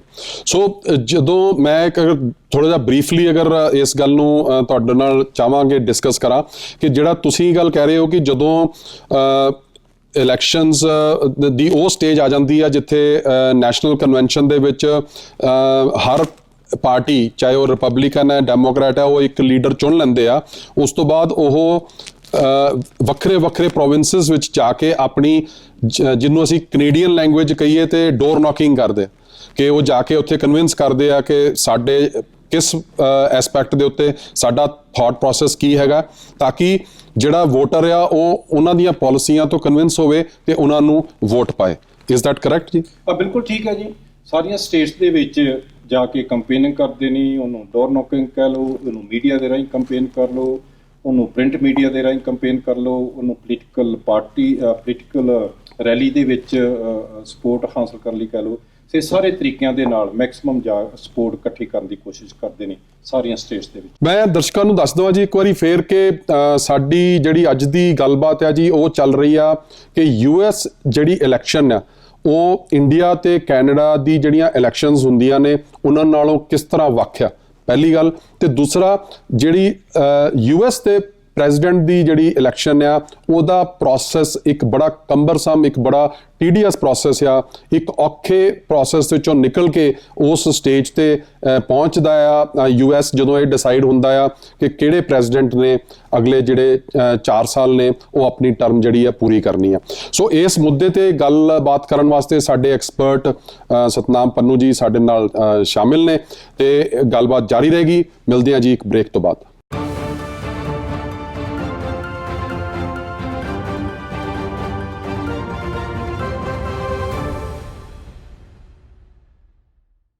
ਸਾਰੇ ਦਰਸ਼ਕਾਂ ਦਾ ਜੀ ਇੱਕ ਵਾਰ ਫਿਰ ਮੈਂ ਸਵਾਗਤ ਕਰਦਾ ਹਾਂ ਪ੍ਰੋਗਰਾਮ ਬਿਯੋਂਡ ਦਾ ਹੈਡਲਾਈਨਸ ਵਿੱਚ। ਤੇ ਜਿਸ ਤਰ੍ਹਾਂ ਕਿ ਮੈਂ ਜ਼ਿਕਰ ਕੀਤਾ, ਸਾਡੇ ਨਾਲ ਅੱਜ ਸਤਨਾਮ ਪੰਨੂ ਜੀ ਜੋ ਪੋਲੀਟੀਕਲ ਸਾਇੰਸ ਟੀਚ ਵੀ ਕੀਤੀ ਆ ਔਰ ਐਕਸਪਰਟ ਨੇ, ਉਹ ਸਾਨੂੰ ਅੱਜ ਜਿਹੜੀ US ਪ੍ਰੈਜ਼ੀਡੈਂਸ਼ੀਅਲ ਇਲੈਕਸ਼ਨ ਹੈ ਉਹਦੇ ਸਾਰੇ ਪ੍ਰੋਸੈਸ ਨੂੰ ਡਿਸਕਸ ਕਰ ਰਹੇ ਹਾਂ ਅਸੀਂ ਕਿ ਕਿਸ ਤਰੀਕੇ ਨਾਲ US ਦਾ ਜਿਹੜਾ ਪ੍ਰੈਜ਼ੀਡੈਂਟ ਆ ਉਹਦੀ ਫਾਈਨਲੀ ਸਿਲੈਕਸ਼ਨ ਹੁੰਦੀ ਹੈ। ਸੋ ਪੰਨੂ ਸਾਹਿਬ, ਬ੍ਰੇਕ ਤੋਂ ਜਾਣ ਤੋਂ ਪਹਿਲਾਂ ਆਪਾਂ ਗੱਲਬਾਤ ਕਰ ਰਹੇ ਸੀਗੇ ਜਿਹੜਾ ਇਲੈਕਟੋਰਲ ਕਾਲਜ ਦਾ, ਇਹਨੂੰ ਥੋੜਾ ਜਿਹਾ ਹੋਰ ਐਕਸਪਲੇਨ ਕਰੋ ਕਿ ਇਲੈਕਟੋਰਲ ਕਾਲਜ ਦੀ ਇੰਪੋਰਟੈਂਸ। ਤੇ ਦੂਸਰਾ, ਮੈਂ ਆਮ ਇੱਕ ਡਿਸਕਸ਼ਨ ਜਿਹੜੀ ਹੈ ਸੁਣਦਾ ਆ ਕਿ ਇਹ ਜਿਹੜੀਆਂ ਨੇ ਸਵਿੰਗ ਸਟੇਟਸ ਨੇ, ਇਹ ਜਿਹੜੀਆਂ ਨੇ ਜੇ ਅਗਰ ਇਹ ਸਟੇਟਸ ਜਾਂ ਇਹ ਪ੍ਰੋਵਿੰਸਿਸ ਅਗਰ ਇੱਕ ਕੈਂਡੀਡੇਟ ਨੂੰ ਸਪੋਰਟ ਕਰ ਜਾਂਦੀਆਂ ਨੇ ਤੇ ਉਹਦੀ ਜਿੱਤ ਔਰ ਹਾਰ ਦੇ ਵਿੱਚ ਬੜਾ ਵੱਡਾ ਇੰਪੈਕਟ ਪਾਉਂਦੀਆਂ ਨੇ। ਉਹ ਕੀ ਪ੍ਰੋਸੈਸ ਹੈ ਜੀ? ਦੇਖੋ ਜੀ, ਹਰੇਕ ਕੰਟਰੀ ਦੇ ਵਿੱਚ ਹਰੇਕ ਪੋਲੀਟੀਕਲ ਪਾਰਟੀ ਦੇ ਕੁਝ ਆਈਡੀਓਲੋਜੀ ਬੇਸਡ ਪੱਕੇ ਸਪੋਰਟਰ ਹੁੰਦੇ ਨੇ। ਠੀਕ ਹੈ ਜੀ। ਇਸੇ ਤਰ੍ਹਾਂ ਇਹਨਾਂ ਕੰਟਰੀ ਦੇ ਵਿੱਚ ਵੀ ਹਰੇਕ ਪੋਲੀਟੀਕਲ ਪਾਰਟੀ ਦੇ ਇੱਕ ਫਿਕਸ ਵੋਟ ਬੈਂਕ ਹੁੰਦਾ ਹੈ। ਅਮਰੀਕਾ ਦੀ ਸਵਿੰਗ ਵੋਟ ਦੀ ਜਦੋਂ ਸਟੇਟਸ ਦੀ ਗੱਲ ਕਰਦੇ ਆ, ਉਹਦਾ ਕਾਰਨ ਇਹ ਆ ਕਿ ਉੱਥੇ ਇਲੈਕਟੋਰਲ ਕਾਲਜ ਦੇ ਇਲੈਕਟਰਸ ਨੂੰ ਜਿੱਤਣ ਵਾਸਤੇ ਜੋ ਇਲੈਕਸ਼ਨ ਦਾ ਪ੍ਰੋਸੈਸ ਆ ਕਿ ਦੋਨੋਂ ਕੈਂਡੀਡੇਟਸ ਆਪਣੀ ਕੰਪੇਨ ਕਰਦੇ ਨੇ। ਜਿਸ ਸਟੇਟ ਦੇ ਵਿੱਚੋਂ ਮਤਲਬ 48 ਸਟੇਟ ਦੇ ਵਿੱਚ ਮੈਥਡ ਇਹ ਆ ਕਿ ਉਹਨਾਂ ਸਟੇਟਾਂ ਦੇ ਵਿੱਚੋਂ ਜਿਹੜੇ ਕੈਂਡੀਡੇਟ ਨੂੰ ਮੈਕਸਿਮਮ ਵੋਟਸ ਮਿਲਣਗੀਆਂ, ਸਾਰੇ ਦੇ ਸਾਰੇ ਡੈਲੀਗੇਟ ਜਾਂ ਸਾਰੇ ਦੇ ਸਾਰੇ ਇਲੈਕਟਰਸ ਉਸ ਪਰਸਨ ਦੇ ਹੋਣਗੇ ਜਾਂ ਉਸ ਪੋਲੀਟੀਕਲ ਪਾਰਟੀ ਦੇ ਹੋਣਗੇ। ਉਹ ਅੱਛਾ, ਠੀਕ ਹੈ ਜੀ। ਇਹਦਾ ਮਤਲਬ ਇਹ ਕਿ ਜੇ ਤੁਸੀਂ ਇੱਕ ਪੋਲੀਟੀਕਲ ਪਾਰਟੀ ਨੇ ਦੂਸਰੀ ਪੋਲੀਟੀਕਲ ਪਾਰਟੀ ਨਾਲੋਂ ਇੱਕ ਸਟੇਟ ਦੇ ਵਿੱਚੋਂ 1000 ਜਾਂ 500 ਵੋਟਸ ਵੀ ਵੱਧ ਲੈ ਲਈ ਤਾਂ ਸਾਰੇ ਦੇ ਸਾਰੇ ਡੈਲੀਗੇਟਸ ਉਸ ਪਾਰਟੀ ਨੂੰ ਮਿਲ ਜਾਣਗੇ ਜਾਂ ਉਸ ਕੈਂਡੀਡੇਟ ਨੂੰ ਮਿਲ ਜਾਣਗੇ। ਇਹ ਬੜਾ ਵੱਡਾ ਟੈਕਨੀਕਲ ਪੁਆਇੰਟ ਹੈ ਜੀ। ਮਤਲਬ ਇਹ ਕਿ ਜੇ ਮੈਂ ਸਧਾਰਨ ਭਾਸ਼ਾ 'ਚ, ਪਲੀਜ਼ ਡੂ ਕਰੈਕਟ ਮੀ ਅਗਰ ਮੈਂ ਗਲਤ ਹੈਗਾ, ਕਿ ਤੁਸੀਂ ਕਹਿ ਰਹੇ ਹੋ ਕਿ ਅਗਰ ਅਸੀਂ ਯੂਟਾ ਵਰਗੀ ਅਗਰ ਪ੍ਰੋਵਿੰਸ ਲੈ ਲਈਏ ਜਾਂ ਸਟੇਟ ਲੈ ਲਈਏ, ਉਹਦੇ ਵਿੱਚ ਅਗਰ ਡੈਮੋਕ੍ਰੈਟਸ ਜਿਹੜੇ ਨੇ ਉਹ ਰਿਪਬਲਿਕਨਸ ਤੋਂ 500 ਵੀ ਵੋਟ ਜਾਂ 1000 ਵੋਟ ਵੀ ਵੱਧ ਲੈ ਜਾਂਦੇ ਆ ਤੇ ਉਹ ਸਾਰੇ ਦੇ ਸਾਰੇ ਡੈਲੀਗੇਟਸ ਜਿਹੜੇ ਨੇ ਉਹ ਉਸ ਪਾਰਟੀ ਦੇ ਫੇਵਰ 'ਚ ਜਿਹੜੇ ਨੇ ਉਹ ਹੋ ਜਾਣਗੇ। ਬਿਲਕੁਲ ਤੁਹਾਡੀ ਗੱਲ ਠੀਕ ਹੈ ਜੀ।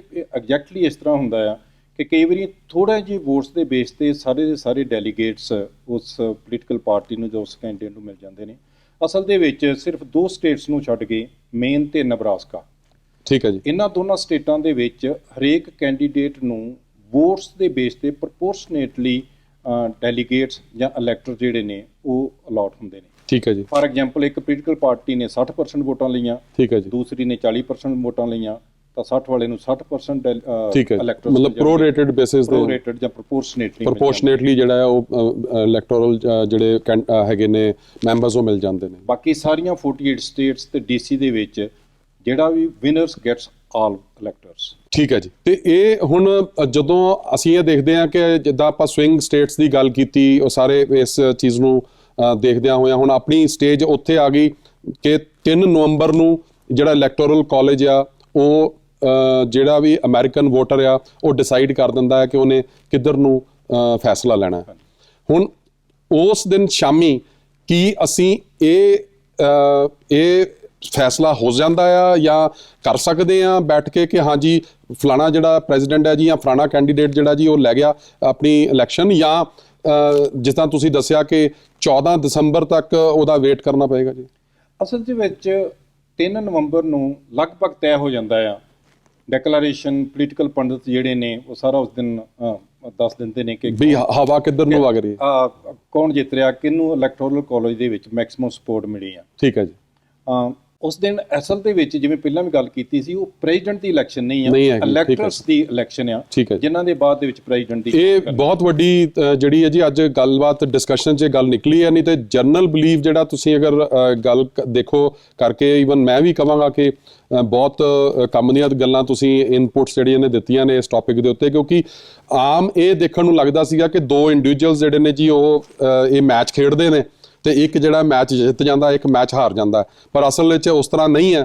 ਜਿਹੜਾ ਕੰਬਰਸਮ ਪ੍ਰੋਸੈਸ ਇਹਨਾਂ ਨੇ ਰੱਖਿਆ ਹੋਇਆ ਵੀ ਇਲੈਕਟੋਰਲ ਕਾਲਜ ਜਿਹੜਾ ਆ ਉਹ ਫਾਈਨਲੀ ਡਿਸਾਈਡ ਕਰਦਾ ਆ ਕਿ ਹੁਣ ਅਸੀਂ ਕਿਹਨੂੰ ਆਪਣਾ ਪ੍ਰੈਜ਼ੀਡੈਂਟ ਜਿਹੜਾ ਜੀ ਚੁਣਨਾ।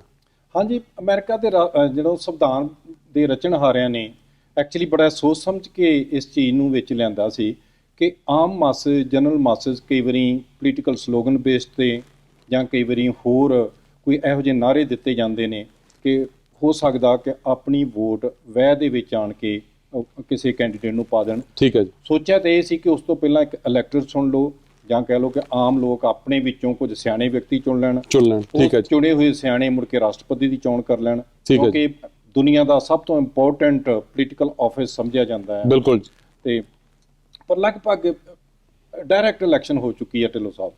ਦੇਖਣ ਨੂੰ ਕਹਿਣ ਨੂੰ ਅਸਲ ਦੇ ਵਿੱਚ ਇਨਡਾਇਰੈਕਟ ਇਲੈਕਸ਼ਨ ਆ, ਪਰ ਜਿਵੇਂ ਤੁਸੀਂ ਕਿਹਾ 3 ਡਾਇਰੈਕਟ ਇਲੈਕਸ਼ਨ ਬਣ ਚੁੱਕੀ ਆ। 3 ਨਵੰਬਰ ਨੂੰ ਤੈਅ ਹੋ ਜਾਂਦਾ ਕਿ ਕਿਹੜਾ ਵਿਅਕਤੀ ਰਾਸ਼ਟਰਪਤੀ ਦੀ ਅਹੁਦੇ ਵਾਸਤੇ ਚੁਣਿਆ ਜਾਣਾ। ਠੀਕ ਹੈ ਜੀ। ਤੇ ਇਹ ਜਿਸ ਤਰ੍ਹਾਂ ਹੁਣ ਅਸੀਂ ਇਲੈਕਟੋਰਲ ਕਾਲਜ ਦੀਆਂ ਜਿਹੜੀਆਂ ਫੈਸਲੇ ਜਦੋਂ ਹੋ ਜਾਂਦੇ ਨੇ, ਤੇ ਜਿਸ ਤਰ੍ਹਾਂ ਆਪਾਂ ਕਹਿ ਰਹੇ ਹਾਂ ਕਿ ਮੋਰਲੈਸ ਇਹ ਫੈਸਲਾ ਹੋ ਜਾਂਦਾ ਹੈ ਕਿ ਕਿਹਨੇ ਇਹ ਅਲਟੀਮੇਟਲੀ ਐਜ਼ ਅ ਪ੍ਰੈਜ਼ੀਡੈਂਟ ਜਿਹਨੇ ਬੈਠ ਕੇ ਕੰਟਰੀ ਜਿਹੜੀ ਹੈ ਜੀ 4 ਸਾਲ ਰਨ ਕਰਨੀ ਆ। ਇਹਦੇ ਵਿੱਚ ਜਿਹੜਾ 14 ਦਸੰਬਰ ਦੀ ਫਿਰ ਜਸਟ ਇੱਕ ਮਤਲਬ ਆਪਾਂ ਕਹੀਏ ਵੀ ਪੇਪਰ ਡੇਟ ਹੀ ਹੈ, ਜਸਟ ਮਤਲਬ ਅਨਾਉਂਸਮੈਂਟ ਹੀ ਹੁੰਦੀ ਆ ਕਿ ਉਹਦੀ ਵੀ ਕੋਈ ਸਿਗਨੀਫੀਕੈਂਸ ਹੈਗੀ ਹੈ ਜੀ? ਨਹੀਂ, ਉਹਦੀ ਇੰਪੋਰਟੈਂਸ ਅਸਲ ਦੇ ਵਿੱਚ ਪ੍ਰੈਜ਼ੀਡੈਂਟ ਦੀ ਇਲੈਕਸ਼ਨ ਤਾਂ ਉਸ ਡੇਟ ਨੂੰ ਹੋਣੀ ਆ। ਠੀਕ ਹੈ। 3 ਨਵੰਬਰ ਨੂੰ ਇਲੈਕਟਰਸ ਦੀ ਇਲੈਕਸ਼ਨ ਹੋ ਜਾਣੀ ਆ। ਉਸ ਤੋਂ ਬਾਅਦ ਹਰੇਕ ਸਟੇਟ ਦੇ ਗਵਰਨਰ ਨੇ 7 ਸਰਟੀਫਿਕੇਟ ਬਣਾਉਣੇ ਨੇ। ਠੀਕ ਹੈ ਜੀ। ਕਿ ਉਹਦੀ ਸਟੇਟ ਦੇ ਵਿੱਚੋਂ ਕਿਹੜੇ ਇਲੈਕਟਰਸ ਜਿੱਤੇ ਗਏ ਨੇ। ਠੀਕ ਹੈ। ਉਹਨਾਂ ਦੀ ਪੂਰੀ ਡੀਟੇਲ ਸੈਨੇਟ ਦੇ ਪ੍ਰੈਜ਼ੀਡੈਂਟ ਨੂੰ ਭੇਜੀ ਜਾਣੀ ਆ। ਠੀਕ ਹੈ। ਫਿਰ 14 ਦਸੰਬਰ ਨੂੰ ਇਹ ਸਾਰੇ ਜਿਹੜੇ ਇਲੈਕਟਰਸ ਨੇ ਆਪਣੀ ਸਟੇਟ ਦੇ ਵਿੱਚ ਇਕੱਠੇ ਹੋਣਗੇ। ਆਪਣੀ ਸਟੇਟ ਦੇ ਵਿੱਚ ਇਕੱਠੇ ਹੋ ਕੇ ਇਹ 6 ਸਰਟੀਫਿਕੇਟਸ ਨੇ, 6 ਸਰਟੀਫਿਕੇਟਸ ਦੇ ਉੱਤੇ ਵੋਟ ਪਾਉਣਗੇ, ਉਹਨੂੰ ਵੈਰੀਫਾਈ ਕਰਨਗੇ, ਸਿਗਨੇਚਰ ਕਰਨਗੇ, ਸੀਲ ਕਰਨਗੇ। ਉਹ ਸਾਰੇ ਦੇ ਸਾਰੇ ਜਿਹੜੇ 6 ਬੈਲਟਸ ਨੇ, ਠੀਕ ਹੈ ਜੀ, ਉਹ ਉਸ ਸਟੇਟ ਦੇ ਸੈਕਟਰੀ ਆਫ ਸਟੇਟ ਦੇ ਕੋਲ ਜਾਂਦੇ ਨੇ। ਠੀਕ ਹੈ ਜੀ। ਫਿਰ ਉਹ ਇਹ ਸਾਰੇ ਬੈਲਟ ਕਹਿ ਲਈਏ, ਸਾਰੀਆਂ ਵੋਟਸ ਜਿਹੜੀਆਂ ਨੇ ਭੇਜੇਗਾ ਸੈਨੇਟ ਦੇ ਪ੍ਰੈਜ਼ੀਡੈਂਟ ਨੂੰ। ਠੀਕ ਹੈ ਜੀ। 14 ਦਸੰਬਰ ਤੋਂ ਬਾਅਦ ਅਗਲੀ 6 ਜਨਵਰੀ ਤੱਕ। 6 ਜਨਵਰੀ ਇੱਕ ਹੋਰ ਇੰਪੋਰਟੈਂਟ ਡੇਟ ਆ ਜਦੋਂ ਇਹਨਾਂ ਵੋਟਾਂ ਦੀ ਕਾਊਂਟਿੰਗ ਹੋਣੀ ਹੈ। ਠੀਕ ਹੈ ਜੀ। ਸੋ 6 ਜਨਵਰੀ ਨੂੰ ਹਾਊਸ ਤੇ ਸੈਨੇਟ। ਠੀਕ ਹੈ। ਸੋ ਦੋਨਾਂ ਦਾ ਜੁਆਇੰਟ ਸੈਸ਼ਨ ਹੋਏਗਾ। ਓਕੇ। ਉਸ ਸੈਸ਼ਨ ਦੇ ਵਿੱਚ ਇਹਨਾਂ ਵੋਟਾਂ ਦੀ ਗਿਣਤੀ ਕੀਤੀ ਜਾਏਗੀ। ਉਹ ਵੇਖਿਆ ਜਾਏਗਾ। ਪਹਿਲਾਂ ਇੱਕ ਬੈਲਟ ਉਹਨਾਂ ਨੂੰ ਦਿੱਤਾ ਜਾਂਦਾ ਹੈ। ਠੀਕ ਹੈ। ਜੇ ਉਹਦੇ ਉੱਤੇ ਕੋਈ ਲੱਗਦਾ ਹੋਵੇ ਕਿ ਡੈਮੇਜਡ ਆ ਜਾਂ ਕੋਈ ਹੋਰ ਪ੍ਰੋਬਲਮ ਆ ਤਾਂ ਉਹ ਬੈਕ ਹੋਮ ਸਟੇਟ ਦੇ ਕੰਸਰਨ ਸਟੇਟ ਦੇ ਕੋਲੋਂ ਸੈਕੰਡ ਬੈਲਟ ਜਿਹੜਾ ਉਹ ਵੀ ਲੈ ਸਕਦੇ ਨੇ। ਠੀਕ ਹੈ ਜੀ। ਤਾਂ ਕਰਕੇ ਜਿਹੜੇ 6 ਸੈੱਟ ਨੇ, 6 ਉਹਦੇ ਸੈੱਟਸ ਬਣਾਏ ਗਏ ਨੇ ਕਿ ਵੋਟ ਜਿਹੜੀ ਆ ਉਹਨੂੰ ਕਿਸੇ ਰੂਪ ਦੇ ਵਿੱਚ ਤੋੜਿਆ ਮਰੋੜਿਆ ਨਾ ਜਾਵੇ। ਠੀਕ ਹੈ ਜੀ। ਉਹਦੀ ਇੱਕ ਓਰੀਜਨਲ ਇੱਕ ਵੱਖਰੇ 7 ਹੋਰ ਸੈੱਟ ਹੁੰਦੇ ਨੇ ਜਿਹੜੇ ਆਰਕਾਈਵਲ ਇੱਕ ਇਹਨਾਂ ਦਾ ਹੈੱਡ ਕਹਿ ਲਈਏ, ਠੀਕ ਹੈ। ਉਹਦੇ ਕੋਲ ਜਾਂਦੇ ਨੇ।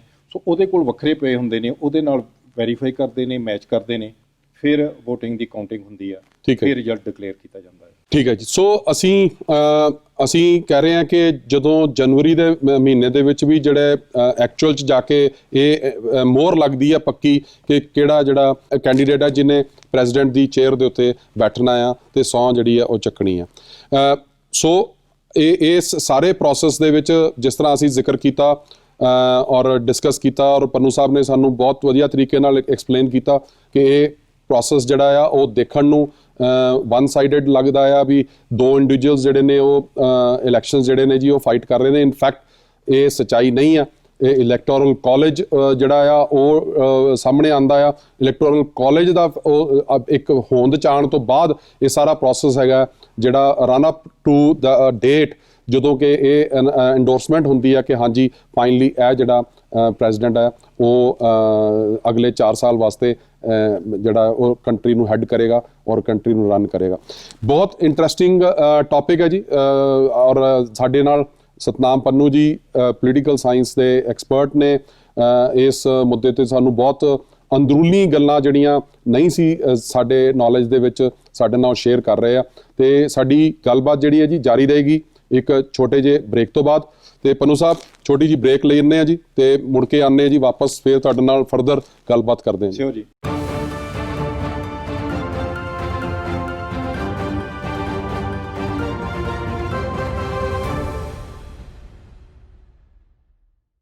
ਇੱਕ ਵਾਰ ਫੇਰ ਜੀ ਸਵਾਗਤ ਕਰਦਾ ਹਾਂ ਜੀ ਤੁਹਾਡਾ ਪ੍ਰੋਗਰਾਮ ਬਿਯੋਂਡ ਦਾ ਹੈਡਲਾਈਨਸ ਵਿੱਚ। ਤੇ ਆਪਣੀ ਗੱਲਬਾਤ ਜਿਹੜੀ ਹੈ ਜੀ ਸਤਨਾਮ ਪੰਨੂ ਜੀ ਨਾਲ ਚੱਲ ਰਹੀ ਆ ਪ੍ਰੈਜ਼ੀਡੈਂਸ਼ੀਅਲ ਇਲੈਕਸ਼ਨਸ ਕਿ ਕੀ ਪ੍ਰੋਸੈਸ ਆ ਤੇ ਕਿਸ ਤਰੀਕੇ ਨਾਲ ਇਹ ਇੰਡੀਆ ਤੇ ਕੈਨੇਡਾ ਦੀ ਇਲੈਕਸ਼ਨ ਨਾਲੋਂ ਵੱਖ ਆ। ਪੰਨੂ ਸਾਹਿਬ ਬ੍ਰੇਕ ਲੈਣ ਤੋਂ ਪਹਿਲਾਂ ਆਪਾਂ ਗੱਲ ਕਰ ਰਹੇ ਸੀਗੇ ਕਿ 6 ਜਨਵਰੀ ਨੂੰ ਜਿਹੜੀ ਆ ਕਾਊਂਟਿੰਗ ਹੁੰਦੀ ਆ, ਜਦੋਂ ਸਾਰੇ ਸਟੇਟਸ ਵੱਲੋਂ ਇਨਫੋਰਮੇਸ਼ਨ ਉਹਨਾਂ ਨੂੰ ਆ ਜਾਂਦੀ ਆ।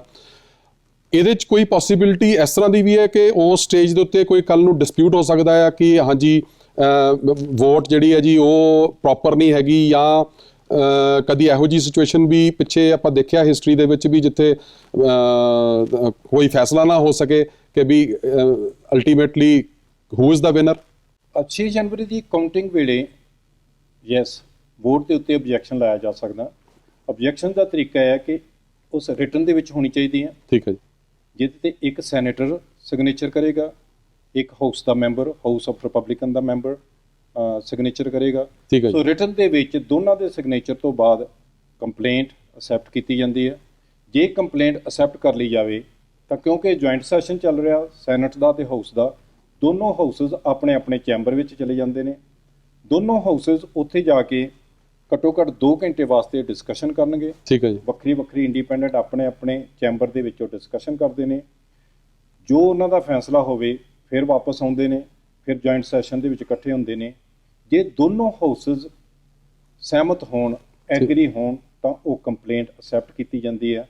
ਜੇ ਦੋਨੋਂ ਹਾਊਸਸ ਸਹਿਮਤ ਨਹੀਂ ਹੁੰਦੇ ਤਾਂ ਇਹ ਜਿਹੜੀ ਕੰਪਲੇਂਟ ਆ ਉਹ ਖਤਮ ਸਮਝੀ ਜਾਂਦੀ ਆ। ਬਹੁਤ ਵਾਰੀ ਇਹ ਹੁੰਦਾ ਕਿ ਜੇ ਇੱਕ ਹਾਊਸ ਦੇ ਵਿੱਚ ਇੱਕ ਪੋਲੀਟੀਕਲ ਪਾਰਟੀ ਕੋਲ ਮੈਜੋਰਟੀ ਆ, ਦੂਸਰੇ ਦੇ ਵਿੱਚ ਦੂਸਰੀ ਪੋਲੀਟੀਕਲ ਪਾਰਟੀ ਕੋਲ ਮੈਜੋਰਟੀ ਆ, ਤਾਂ ਉਹ ਕਦੀ ਵੀ ਸਹਿਮਤ ਨਹੀਂ ਹੁੰਦੇ। ਠੀਕ ਹੈ ਜੀ। ਪਾਸਟ ਵਿੱਚ ਜਿਵੇਂ ਪੁੱਛਿਆ ਜੈਸ 2005 ਦੇ ਵਿੱਚ ਓਹਾਇਓ ਦੀਆਂ 20 ਇਲੈਕਟਰਸ ਦੇ ਉੱਪਰ ਆਬਜੈਕਸ਼ਨ ਕੀਤਾ ਗਿਆ ਸੀਗਾ। ਠੀਕ ਹੈ ਜੀ। ਆਬਜੈਕਸ਼ਨ ਹੋਇਆ ਦੋਨੋਂ ਹਾਊਸ, ਜਿਵੇਂ ਮੈਂ ਕਿਹਾ ਕਿ ਉਹਨਾਂ ਦੀ ਜੇ ਸਹਿਮਤੀ ਹੋਏਗੀ ਤਾਂ ਆਬਜੈਕਸ਼ਨ ਜਿਹੜਾ ਅਸੈਪਟ ਕੀਤਾ ਜਾਣਾ ਹੈ। ਦੋਨੋਂ ਹਾਊਸਸ ਐਗਰੀ ਨਹੀਂ ਹੋਏ ਤਾਂ 20 ਦੀਆਂ 20 ਜਿਹੜੀਆਂ ਇਲੈਕਟਰ ਵੋਟਸ ਨੇ ਉਹ ਬੁਸ਼ ਦੇ ਹੱਕ ਵਿੱਚ ਚਲੀਆਂ ਗਈਆਂ ਸੀ। ਓਕੇ। ਸੋ ਉਹਦੇ ਤੇ ਆਬਜੈਕਸ਼ਨ ਕੀਤਾ, ਬਟ ਜੇ ਦੋਨੋਂ ਹਾਊਸਸ ਐਗਰੀ ਨਹੀਂ ਹੁੰਦੇ ਤਾਂ ਉਹ ਕੰਪਲੇਂਟ ਜਿਹੜੀ ਆ ਉੱਥੇ ਖਤਮ ਸਮਝੀ ਜਾਂਦੀ ਹੈ। ਠੀਕ ਹੈ ਜੀ। ਸੋ ਇਹਦਾ ਮਤਲਬ ਹੈ ਕਿ ਉਸ ਡੇਟ ਤੱਕ ਇਹ ਫੈਸਲਾ ਹੋ ਜਾਂਦਾ ਹੈ ਜੀ ਕਿ ਹੁਣ ਨੈਕਸਟ ਸਹੁੰ ਕਿਹਨੇ ਚੱਕਣੀ ਹੈ। ਹਾਂਜੀ, ਕਹਿ ਸਕਦੇ ਹਾਂ। ਮਤਲਬ ਦੇਰ ਇਜ਼ ਪ੍ਰੋਸੈਸ ਹੈਗਾ ਜੇ ਫੈਡਰਲ ਕੋਰਟ ਦਾ ਵੀ, ਪਰ ਜਦੋਂ ਇਹ ਇਲੈਕਸ਼ਨ ਇਹਨਾਂ ਨੇ ਆਬਜੈਕਸ਼ਨ ਕਰਤਾ, ਵੋਟਾਂ ਦਾ ਡਿਸੀਜਨ ਹੋ ਗਿਆ, ਉਸ ਤੋਂ ਬਾਅਦ ਇਲੈਕਸ਼ਨ ਡਿਕਲੇਅਰ ਕਰ ਦਿੱਤਾ। ਫਿਰ 20 ਜਨਵਰੀ ਨੂੰ ਐਟ ਨੂਨ, ਸੋ ਦੁਪਹਿਰੇ 12 ਵਜੇ ਰਾਸ਼ਟਰਪਤੀ ਤੇ ਉਪ ਰਾਸ਼ਟਰਪਤੀ ਆਪਣੇ ਅਹੁਦੇ ਦੀ ਸਹੁੰ ਚੁੱਕਦੇ ਨੇ ਅਤੇ ਜਿਹੜਾ ਵੀ ਨਵਾਂ ਕੈਂਡੀਡੇਟ ਇਲੈਕਸ਼ਨ ਜਿੱਤਿਆ ਹੁੰਦਾ ਉਹ ਐਜ਼ ਪ੍ਰੈਜ਼ੀਡੈਂਟ ਜਾਂ ਵਾਈਸ ਪ੍ਰੈਜ਼ੀਡੈਂਟ ਆਪਣੇ ਅਹੁਦਾ ਜਿਹੜਾ ਉਹ ਗ੍ਰਹਿਣ ਕਰ ਲੈਂਦਾ ਸਹੁੰ ਚੁੱਕਣ ਤੋਂ ਬਾਅਦ। ਸੋ ਇਹ ਤਾਂ ਸੀਗਾ ਜੀ ਸਾਰਾ ਪ੍ਰੋਸੈਸ ਜਿਹੜਾ ਪੰਨੂ ਸਾਹਿਬ ਨੇ ਬੜੇ ਵਿਸਤਾਰ ਦੇ ਵਿੱਚ ਸਾਨੂੰ ਹਰ ਐਸਪੈਕਟ ਸਮਝਾਇਆ ਕਿ ਕਿਸ ਤਰੀਕੇ ਨਾਲ 1 ਬਾਈ 1 ਸਟੈਪ ਬਾਈ ਸਟੈਪ ਜਿਹੜਾ ਪ੍ਰੋਸੈਸ ਚੱਲਦਾ ਆ ਔਰ ਬੜਾ ਟੀਡੀਐਸ ਪ੍ਰੋਸੈਸ ਆ। ਮੈਂ ਰਿਸਪੈਕਟ ਕਰਦਾ ਹਾਂ ਜੀ ਇਹ ਸਾਰੇ ਕਨਸਟੀਟਿਊਸ਼ਨ ਨੂੰ ਬਣਾਉਣ ਵਾਲਿਆਂ ਦੀ, ਕਿਉਂਕਿ ਐਡੇ ਵਧੀਆ ਤਰੀਕੇ ਨਾਲ ਉਹਨਾਂ ਨੇ ਇਹ ਸਾਰੇ ਪ੍ਰੋਸੈਸ ਨੂੰ ਬਣਾਇਆ ਤਾਂ ਕਿ ਕੋਈ ਪੋਸੀਬਿਲਿਟੀ ਨਹੀਂ ਛੱਡੀ ਪੰਨੂ ਸਾਹਿਬ ਉਹਨਾਂ ਨੇ ਵੀ ਕਿਸੇ ਤਰੀਕੇ ਨਾਲ ਇਹਨੂੰ ਕੋਈ ਇੱਕ ਇੰਡੀਵਿਜੂਅਲ ਜਿਹੜਾ ਉਹ ਛੇੜਛਾੜ ਕਰ ਸਕੇ। ਨਹੀਂ, ਪ੍ਰੋਸੈਸ ਬਹੁਤ ਲੰਬਾ ਚੌੜਾ, ਬਹੁਤ ਪੇਚੀਦਾ, ਬਹੁਤ ਇੰਪੋਰਟੈਂਟ ਆ ਵਾਕਈ। ਪਹਿਲਾਂ ਦੇਖੋ ਨਾ, ਇੰਡੀਆ ਦੇ ਵਿੱਚ ਰਾਸ਼ਟਰਪਤੀ ਦੇ ਅਹੁਦੇ ਵਾਸਤੇ ਜਾਂ ਕਿਸੇ ਹੋਰ ਅਹੁਦੇ ਵਾਸਤੇ ਪੋਲੀਟੀਕਲ ਪਾਰਟੀ, ਸਵੇਰੇ ਆਪਾਂ ਨਿਊਜ਼ਪੇਪਰ ਤੋਂ ਚੈਨਲ ਤੋਂ ਸੁਣਦੇ ਹਾਂ ਕਿ ਆਹ ਸਾਡਾ ਕੈਂਡੀਡੇਟ ਹੋਏਗਾ। ਠੀਕ ਹੈ ਜੀ। ਇੱਥੇ ਆਲਮੋਸਟ 6 ਮਹੀਨੇ ਦਾ ਡਾਇਰੈਕਟ ਜੋ ਸਾਨੂੰ ਸਾਹਮਣੇ ਪ੍ਰੋਸੈਸ ਦੇਖ ਰਿਹਾ ਹੁੰਦਾ, ਪਰ ਉਸ ਤੋਂ ਸਾਲ 2 ਸਾਲ ਜਾਂ ਕਈ ਵਾਰੀ 2 ਟਰਮਸ ਪਹਿਲਾਂ ਜਾਂ 1 ਟਰਮ ਪਹਿਲਾਂ ਬਿਲਕੁਲ ਠੀਕ ਪ੍ਰੋਸੈਸ ਸ਼ੁਰੂ ਹੋ ਜਾਂਦਾ ਕਿ ਪਾਰਟੀ ਦਾ ਕੈਂਡੀਡੇਟ ਬਣਨਾ। ਠੀਕ ਹੈ ਜੀ। ਸੋ ਪਹਿਲਾਂ ਤਾਂ ਵਿਦਨ ਪਾਰਟੀ ਤੁਸੀਂ ਆਪਣੀ ਇਲੈਕਸ਼ਨ ਜਿੱਤੋ, ਫਿਰ ਲੋਕਾਂ ਦੇ ਵਿੱਚ ਜਾਓ, ਇਲੈਕਟੋਰਲ ਕਾਲਜ ਦੀ ਸਪੋਰਟ ਹਾਸਲ ਕਰੋ, ਬਿਲਕੁਲ। ਫਿਰ ਉਸ ਤੋਂ ਬਾਅਦ ਤੁਸੀਂ ਆਪਣੇ ਆਪ ਨੂੰ ਟੀਵੀ ਡਿਬੇਟਸ ਦੇ ਰਾਹੀਂ ਤੇ ਹੋਰ ਜਨਰਲ ਡਿਬੇਟਸ ਦੇ ਰਾਹੀਂ ਪ੍ਰੂਵ ਕਰੋ ਕਿ ਤੁਸੀਂ ਕੰਟਰੀ ਨੂੰ ਲੀਡ ਕਰ ਸਕਦੇ ਹੋ। ਤੁਹਾਡੇ ਵਿੱਚ ਸਬਸਟੈਂਸ ਹੈਗਾ ਆ ਕਿ ਤੁਸੀਂ ਏਡੀ ਇੰਪੋਰਟੈਂਟ ਚੇਅਰ ਤੇ ਬਹਿ ਕੇ ਤੇ ਮੁਲਕ ਨੂੰ ਲੀਡ ਕਰ ਸਕਦੇ ਹੋ, ਮੁਲਕ ਨੂੰ ਲੀਡ ਕਰ ਸਕਦੇ ਹੋ, ਵਰਲਡ ਨੂੰ ਲੀਡ ਕਰ ਸਕਦੇ ਹੋ, ਫਿਰ ਜਾ ਕੇ ਪ੍ਰੈਜ਼ੀਡੈਂਟ ਦੀ ਤੁਸੀਂ ਅਹੁਦਾ ਗ੍ਰਹਿਣ ਕਰਦੇ ਹੋ। ਇਹਦੇ ਵਿੱਚ ਹੋਰ ਐਡ ਕੀਤੀ ਆ ਕਨਸਟੀਟਿਊਸ਼ਨ ਫਾਊਂਡਰਸ ਨੇ ਕਿ ਜੇ ਕਿਸੇ ਵੀ ਕੈਂਡੀਡੇਟ ਨੂੰ ਮੰਨ ਲਓ ਮੈਜੋਰਟੀ ਨਹੀਂ ਮਿਲਦੀ, ਕਿ 538 ਦੇ ਵਿੱਚੋਂ 270 ਜਿਹੜੇ ਇਲੈਕਟਰਸ ਦੀ ਸਪੋਰਟ ਨਹੀਂ ਮਿਲਦੀ, ਤਾਂ ਫਿਰ ਕੀ ਹੋਏਗਾ? ਠੀਕ ਹੈ ਜੀ। ਫਿਰ ਉਹ ਦੁਬਾਰਾ ਇਲੈਕਸ਼ਨ ਦੇ ਵਿੱਚ ਨਹੀਂ ਜਾਣਗੇ। ਅਮਰੀਕਾ ਜਿਵੇਂ ਇੰਡੀਆ ਜਾਂ ਬਾਕੀ ਕਈ ਵਾਰੀ ਹੋ ਜਾਂਦਾ। ਸੋ ਇੱਥੇ ਜੇ ਪ੍ਰੈਜ਼ੀਡੈਂਟ ਨੂੰ ਮੈਜੋਰਟੀ ਨਹੀਂ ਮਿਲਦੀ ਤਾਂ ਹਾਊਸ ਇਲੈਕਟ ਕਰੇਗਾ। ਉਹਨਾਂ ਨੇ ਵੈਸੇ ਟੌਪ 3 ਕੈਂਡੀਡੇਟਸ ਕਿਹਾ, ਪਰ ਨਾਰਮਲੀ ਹੁਣ 2 ਹੀ ਪੋਲੀਟੀਕਲ ਪਾਰਟੀਆਂ ਉੱਥੇ ਹੈਗੀਆਂ ਮੇਜਰ। ਹਾਂਜੀ, ਮੇਜਰ ਇਹ ਨੇ, ਦੋਨਾਂ ਦੇ ਹੀ 2 ਕੈਂਡੀਡੇਟ ਹੁੰਦੇ ਨੇ। ਸੋ ਜਿਨ੍ਹਾਂ ਨੂੰ ਮੈਕਸਿਮਮ 3 ਵੋਟਸ ਵਾਲੇ ਕੈਂਡੀਡੇਟਸ ਨੂੰ ਹਾਊਸ ਦੇ ਦੁਆਰਾ ਵੋਟ ਪਾਈ ਜਾਏਗੀ। ਹਾਊਸ ਦੀ ਮੈਜੋਰਟੀ ਦੇ ਨਾਲ ਜਿਹੜਾ ਵਿਅਕਤੀ ਜਿੱਤ ਜਾਵੇ ਉਹ ਰਾਸ਼ਟਰਪਤੀ ਵਾਸਤੇ ਡਿਕਲੇਅਰ ਕੀਤਾ ਜਾਂਦਾ ਹੈ। ਉਸ ਹਾਊਸ ਦੇ ਵਿੱਚ ਇੱਕ ਸਟੇਟ ਨੂੰ ਇੱਕ ਵੋਟ ਦਾ ਰਾਈਟ ਦਿੱਤਾ ਗਿਆ। ਅੱਛਾ ਜੀ। ਸੋ ਇਹ ਨਹੀਂ ਕਿ ਜੇ ਉੱਥੇ ਇੱਕ ਸਟੇਟ ਦੇ ਵਿੱਚੋਂ 4 ਕਾਂਗਰਸਮੈਨ ਨੇ ਜਾਂ 2 ਕਾਂਗਰਸਮੈਨ ਨੇ ਤਾਂ ਉਹਨਾਂ ਦੀਆਂ 2 ਵੋਟਾਂ ਹੋ ਗਈਆਂ। ਠੀਕ ਹੈ। ਸੋ ਉਸ ਸਟੇਟ ਦੇ ਜਿਹੜੇ ਕਾਂਗਰਸਮੈਨ ਨੇ ਉਹ ਡਿਸਾਈਡ ਕਰਨਗੇ ਕਿ ਵੋਟ ਕੌਣ ਪਾਏਗਾ, ਪਰ ਇੱਕ ਸਟੇਟ ਦੇ ਦੁਆਰਾ ਇੱਕ ਵੋਟ ਅਤੇ ਉਹ ਮੈਜੋਰਟੀ ਦੇ ਆਧਾਰ ਤੇ ਪ੍ਰੈਜ਼ੀਡੈਂਟ ਦੀ ਇਲੈਕਸ਼ਨ ਕਰਦੇ। ਮੈਂ ਕਹਿੰਦਾ ਜੀ ਇਹ ਵੀ ਬੜੀ ਜਿਹੜੀ ਸਿਆਣਪ ਵਾਲੀ ਗੱਲ ਹੈ। ਨਹੀਂ ਤਾਂ ਅਗਰ ਇੱਕ ਪਾਰਟਿਕੂਲਰ ਸਟੇਟ ਅਗਰ ਇੱਕ ਪਾਰਟੀ ਵੱਲ ਝੁਕੀ ਹੋਵੇ ਤੇ ਉਹ ਅਗਰ ਉਹਦੇ 'ਚ ਉਹਨਾਂ ਕੋਲ ਜ਼ਿਆਦਾ ਅਗਰ ਵੋਟਾਂ ਅਵੇਲੇਬਲ ਹੋਣ ਔਰ ਉਹਨਾਂ ਨੂੰ ਦੇ ਦਿੱਤੀਆਂ ਜਾਣ ਤਾਂ ਉਹ ਵੀ ਬਹੁਤ ਮੈਟਰ ਕਰਦਾ ਸੀਗਾ ਵੀ ਉਧਰ ਨੂੰ ਸਵਿੰਗ ਕਰ ਸਕਦੀ ਸੀ। ਪਰ ਕਿਉਂਕਿ ਇੱਕ ਵੋਟ ਪਰ ਪ੍ਰੋਵਿੰਸ ਜਾਂ ਸਟੇਟ ਦਿੱਤੀ ਗਈ ਹੈ, ਸੋ ਇਹ ਹੈਗਾ ਕਿ ਜਿਹੜਾ ਵੀ ਫੈਸਲਾ ਲਏਗਾ ਉਹ ਬੜਾ, ਮੈਂ ਕਹੂੰਗਾ ਕਿ ਪੁੰਛਾਣ ਕਰਕੇ ਫੈਸਲਾ ਲਿੱਤਾ ਜਾਂਦਾ ਹੈ। ਬਿਲਕੁਲ ਠੀਕ ਹੈ। ਸਾਰੇ ਸਟੇਟ ਨੂੰ ਕੋਸ਼ਿਸ਼ ਕੀਤੀ ਹੈ ਕਿ ਵੱਡੀਆਂ ਨਿੱਕੀਆਂ ਸਟੇਟਸ ਨੂੰ ਇਕੁਅਲ ਰਿਪਰੈਜ਼ੈਂਟੇਸ਼ਨ ਦਿੱਤੀ ਜਾਵੇ। ਜਦੋਂ ਇਹ ਇਲੈਕਸ਼ਨ ਦੀ ਸਟੇਜ ਆ ਜਾਂਦੀ ਹੈ ਕਿ ਪ੍ਰੈਜ਼ੀਡੈਂਟ ਦੀ ਇਲੈਕਸ਼ਨ ਹਾਊਸ ਦੇ ਦੁਆਰਾ ਕੀਤੀ ਜਾਂਦੀ ਹੈ ਤਾਂ ਉਹਦੇ ਵਿੱਚ ਡੀਸੀ ਦੀ ਕੋਈ ਵੋਟ ਨਹੀਂ ਹੈ। ਅੱਛਾ। ਉੱਦਾਂ ਇਲੈਕਟੋਰਲ ਕਾਲਜ ਦੇ ਵਿੱਚ ਆਪਾਂ ਗੱਲ ਕੀਤੀ ਸੀ ਕਿ 3 ਇਲੈਕਟਰਸ ਹੁੰਦੇ ਨੇ, ਪਰ ਜਦੋਂ ਜੇ ਹਾਊਸ ਦੇ ਦੁਆਰਾ ਇਲੈਕਸ਼ਨ ਕੀਤੀ ਜਾਵੇ ਤਾਂ ਡੀਸੀ ਦੀ ਕੋਈ ਰਿਪਰੈਜ਼ੈਂਟੇਸ਼ਨ ਨਹੀਂ ਹੈ, ਕਿਉਂਕਿ ਡੀਸੀ ਦਾ ਹਾਊਸ ਦੇ ਵਿੱਚ ਕੋਈ ਵੀ ਕਾਂਗਰਸਮੈਨ ਨਹੀਂ ਹੈ। ਜਿਹੜਾ ਪੰਨੂ ਸਾਹਿਬ ਇੱਕ ਹੋਰ ਕੁਇਕਲੀ ਜਿਹੜਾ ਪਿਛਲੀ ਵਾਰ ਇਲੈਕਸ਼ਨ ਹੋਈ ਆ ਉਹਦੇ ਵਿੱਚ ਇੱਕ ਹੋਰ ਬੜੀ ਗੱਲ ਜਿਹੜੀ ਸੀਗੀ ਉਹ ਚਰਚਾ 'ਚ ਰਹੀ ਔਰ ਮੇਰੇ ਖਿਆਲ ਹੈ ਕਿ ਡੋਨਲਡ ਟਰੰਪ ਨੇ ਖੁਦ ਵਿਵਾਦਾਂ ਦੇ ਵਿੱਚ ਜ਼ਿਆਦਾ ਉਸ ਗੱਲ ਨੂੰ ਲਿਆਤਾ ਕਿ ਜਦੋਂ ਇਹ ਚਰਚਾ ਮੀਡੀਆ 'ਚ ਹੋਣ ਲੱਗੀ ਕਿ ਜਿਹੜੀ ਪਪੂਲਰ ਵੋਟ ਸੀਗੀ ਉਹ ਹਿਲਰੀ ਕਲਿੰਟਨ ਵੱਲ ਗਈ। ਸੋ ਇਹ ਪਪੂਲਰ ਵੋਟ ਦਾ ਕੀ ਮਹੱਤਵ ਹੈ ਜੀ? ਪਪੂਲਰ ਜਾਂ ਇਹ ਕੀ ਇੰਡੀਕੇਟ ਕਰਦੀ ਹੈ? ਹਾਂਜੀ, ਬਿਲਕੁਲ ਠੀਕ ਹੈ। ਇਹ ਲਗਭਗ ਸਾਰੇ ਕੰਟਰੀ ਦੇ ਇਲੈਕਸ਼ਨ ਪ੍ਰੋਸੈਸ ਦੇ ਵਿੱਚ ਇੱਕ ਤਰ੍ਹਾਂ ਦਾ ਡਰਾਬੈਕ ਹੈਗਾ। ਪਰ ਅੱਜ ਆਪਾਂ ਅਮਰੀਕਾ ਦੇ ਰਾਸ਼ਟਰਪਤੀ ਦੀ ਗੱਲ ਕਰਾਂਗੇ। ਹਾਂਜੀ। ਜਿਵੇਂ ਪਹਿਲਾਂ ਦੱਸਿਆ ਸੀ ਕਿ 48 ਸਟੇਟਸ ਦੇ ਵਿੱਚ ਐਨਡੀਸੀ ਨੂੰ, ਹਾਂਜੀ, ਸਿਰਫ 2 ਸਟੇਟਾਂ ਨੂੰ ਛੱਡ ਕੇ ਇਹਨਾਂ ਦੇ ਵਿੱਚ ਜਿਹੜਾ ਕੈਂਡੀਡੇਟ ਮੈਕਸਿਮਮ ਵੋਟਸ ਲੈ ਜਾਂਦਾ ਉਸ ਸਟੇਟ ਦੇ ਸਾਰੇ ਇਲੈਕਟਰਸ ਉਹਨੂੰ ਮਿਲ ਜਾਂਦੇ ਜੀ। ਠੀਕ ਹੈ ਜੀ। ਹੁਣ ਜਿਹੜੀਆਂ ਵੱਡੀਆਂ ਸਟੇਟਸ ਨੇ ਜਿਵੇਂ ਕੈਲੀਫੋਰਨੀਆ ਆ, ਸੋ ਇਹਨਾਂ ਸਟੇਟਾਂ ਦੇ ਵਿੱਚੋਂ ਜਿਹਨੂੰ ਮੈਕਸਿਮਮ ਵੋਟਸ ਮਿਲ ਗਈਆਂ ਉਹਦੇ ਜੇ 59 ਡੈਲੀਗੇਟ ਇਲੈਕਟਰਸ ਨੇ ਤੇ 59 ਉਹਨੂੰ ਮਿਲ ਗਏ ਜੀ। ਹਾਂਜੀ। ਪਰ ਬਾਕੀ ਸਟੇਟਾਂ ਦੇ ਵਿੱਚੋਂ ਕਈ ਵਾਰੀ ਦੂਸਰੀ ਪਾਰਟੀ ਨੂੰ ਉਹਨਾਂ ਨੇ ਲੀਡ ਕੀਤੀ, ਸਾਰੇ ਇਲੈਕਟਰਸ ਉਹਦੇ ਹੱਕ ਵਿੱਚ ਚਲ ਗਏ।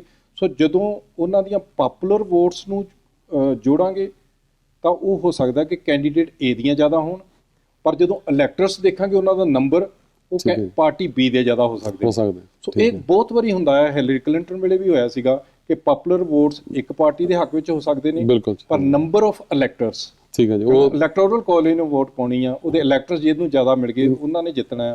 ਸੋ ਇਲੈਕਟਰ ਦੂਸਰੀ ਪਾਰਟੀ ਦੇ ਜ਼ਿਆਦਾ ਹੁੰਦੇ ਨੇ, ਸੋ ਉਹ ਵਿਅਕਤੀ ਚੋਣ ਜਿੱਤ ਜਾਂਦਾ ਹੈ। ਤੇ ਹੁਣ ਆਪਾਂ ਥੋੜਾ ਜਿਹਾ ਗੱਲ ਕਰੀਏ ਵੀ ਇਸ ਵੇਲੇ ਜਿਹੜੇ ਕੈਂਡੀਡੇਟਸ ਹੈਗੇ ਨੇ ਡੋਨਲਡ ਟਰੰਪ ਰਿਪਬਲਿਕਨਸ ਔਰ ਔਰ ਡੈਮੋਕ੍ਰੈਟਸ ਵੱਲੋਂ ਜਿਹੜੇ ਨੇ ਉਹ ਜੋ ਬਾਈਡਨ ਹੈਗੇ ਨੇ। ਹੁਣ ਤੁਹਾਡੇ ਮੁਤਾਬਕ ਜਿਹੜੀ ਇਸ ਵੇਲੇ ਜਿਹੜੀ ਪੋਜੀਸ਼ਨ ਹੈਗੀ ਹੈ ਉਹਨੂੰ ਦੇਖਦਿਆਂ ਹੋਇਆਂ, ਇੱਕ ਤਾਂ ਮੈਂ ਕਹੂੰਗਾ ਕਿ ਇਸ ਵੇਲੇ ਸਿਚੁਏਸ਼ਨ ਡੋਨਲਡ ਟਰੰਪ ਵਾਸਤੇ ਇਹ ਹੈਗੀ ਹੈ ਕਿ ਜਿਹੜੇ ਪਿਛਲੇ ਉਹਨਾਂ ਦੀ ਹੁਣ ਜਿਹੜੀ ਟਰਮ ਰਹੀ ਆ, ਜਿਹੜੀ ਕਿ ਉਹਨਾਂ ਨੇ ਨਿਭਾਈ ਆ ਵੱਖਰੇ ਐਸਪੈਕਟਸ ਦੇ ਉੱਤੇ, ਚਾਹੇ ਉਹ ਪੈਂਡੇਮਿਕ ਜਿਹੜਾ ਆ ਉਹਨੂੰ ਕਿੱਦਾਂ ਹੈਂਡਲ ਕੀਤਾ, ਫੋਰਨ ਪਾਲਿਸੀਜ਼ ਦੇ ਉੱਤੇ ਉਹਨਾਂ ਦਾ ਕਿਸ ਤਰ੍ਹਾਂ ਦਾ ਸਿਚੁਏਸ਼ਨ ਰਹੀ, ਇਕਨੋਮਿਕਲੀ ਕਿੱਦਾਂ ਸਿਚੁਏਸ਼ਨ ਰਹੀ। ਮੇਰਾ ਖਿਆਲ ਹੈ ਕਿ ਉਹਦੇ ਉੱਤੇ ਜ਼ਿਆਦਾ ਆ ਕੇ ਗੱਲ ਜਿਹੜੀ ਹੈ ਖੜਨੀ ਹੈ ਕਿ ਜਿਹੜਾ ਆਮ ਸਧਾਰਨ ਜਿਹੜਾ ਵੋਟਰ ਆ ਉਹ ਕਿਸ ਪਾਸੇ ਨੂੰ ਇਸ ਗੱਲ ਨੂੰ ਸੋਚਦਾ ਆ। ਬਾਈਡਨ ਸਾਹਿਬ ਦੇ ਜਿਹੜੇ ਆਪਾਂ ਅਗਰ ਗੱਲ ਕਰੀਏ ਤੇ ਬਾਈਡਨ ਸਾਹਿਬ ਦਾ ਇਹ ਹੈਗਾ ਕਿ ਆਮ ਕਿਹਾ ਜਾ ਰਿਹਾ ਕਿ ਬਹੁਤ ਉਮਰ ਵੱਡੀ ਆ ਉਹਨਾਂ ਦੀ। ਸੋ ਇਹ ਕਨਫਲਿਕਟ ਦੋਨੋਂ ਕੈਂਡੀਡੇਟਸ ਦੇ ਨਾਲ ਆਪਣੇ ਆਪਣੇ ਥਾਂ ਤੇ ਜੁੜੇ ਹੋਏ ਨੇ।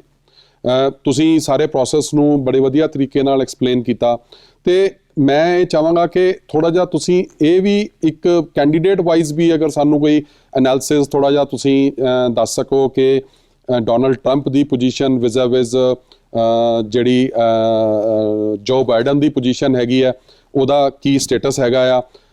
ਰਨਿੰਗ ਮੇਟਸ ਨੇ ਜਿਹੜਾ ਆਪਣਾ ਅਗਰ ਰਿਪਬਲਿਕਨਸ ਦੀ ਗੱਲ ਕਰੀਏ ਤਾਂ ਜਿਹੜੇ ਵਾਈਸ ਪ੍ਰੈਜ਼ੀਡੈਂਟ ਹੈਗੇ ਨੇ ਪੈਂਸ ਉਹ ਨੇ, ਦੂਜੇ ਪਾਸੇ ਕਮਲਾ ਹੈਰਿਸ ਹੈ ਬਾਈਡਨ ਸਾਹਿਬ ਦੇ ਨਾਲ। ਸੋ ਇਹਨਾਂ ਦੇ ਬਾਰੇ 'ਚ ਵੀ ਥੋੜਾ ਜਿਹਾ ਆਪਣੀ ਅਸੈਸਮੈਂਟ ਜਿਹੜੀ ਆ ਉਹ ਤੁਸੀਂ ਕਿਸ ਤਰੀਕੇ ਨਾਲ ਆਂਕਦੇ ਹੋ, ਤਾਂ ਕਿ ਆਪਾਂ ਜਿਹੜਾ ਹੁਣ ਛੋਟੀ ਜਿਹੀ ਇੱਕ ਬ੍ਰੇਕ ਲਵਾਂਗੇ ਤੇ ਫਿਰ ਸਪੈਸੀਫਿਕਲੀ ਇਸ ਟੌਪਿਕ ਦੇ ਉੱਤੇ ਤੁਹਾਡੇ ਨਾਲ ਚਰਚਾ ਕਰਾਂਗੇ। ਸੋ ਮੈਂ ਜਿਸ ਤਰ੍ਹਾਂ ਕਿ ਪਹਿਲਾਂ ਵੀ ਜ਼ਿਕਰ ਕੀਤਾ ਜੀ, ਸਾਡੇ ਨਾਲ ਅੱਜ ਇਸ ਡਿਸਕਸ਼ਨ ਦੇ ਵਿੱਚ ਸ਼ਾਮਿਲ ਨੇ ਜੀ ਸਤਨਾਮ ਪੰਨੂ ਜੀ, ਪੋਲੀਟੀਕਲ ਐਕਸਪਰਟ ਨੇ, ICCRC ਸਰਟੀਫਾਈਡ ਇਮੀਗ੍ਰੇਸ਼ਨ ਕੰਸਲਟੈਂਸੀ ਜਿਹੜਾ ਪ੍ਰੈਕਟਿਸ ਆ ਉਹ ਇੱਥੇ ਕੈਲਗਰੀ 'ਚ ਰਨ ਕਰਦੇ ਆ ਤੇ ਸਾਨੂੰ ਸਾਰੇ ਇਸ ਪ੍ਰੈਜ਼ੀਡੈਂਸ਼ੀਅਲ ਇਲੈਕਸ਼ਨ ਦਾ ਜਿਹੜਾ ਪ੍ਰੋਸੈਸ ਆ ਉਹਦੇ ਤੇ ਜਿਹੜੀਆਂ ਛੋਟੀਆਂ ਬਟ ਬਹੁਤ ਇੰਪੋਰਟੈਂਟ ਜਿਹੜੇ ਸਟੈਪ ਨੇ ਉਹਨਾਂ ਨੇ ਐਕਸਪਲੇਨ ਕੀਤੇ ਨੇ, ਉਹਦੇ ਬਾਰੇ ਦੇ ਵਿੱਚ ਹੋਰ ਜਾਣਕਾਰੀ ਲੈਣੇ ਆ ਜੀ ਇੱਕ ਛੋਟੀ ਜਿਹੀ ਬ੍ਰੇਕ ਤੋਂ ਬਾਅਦ।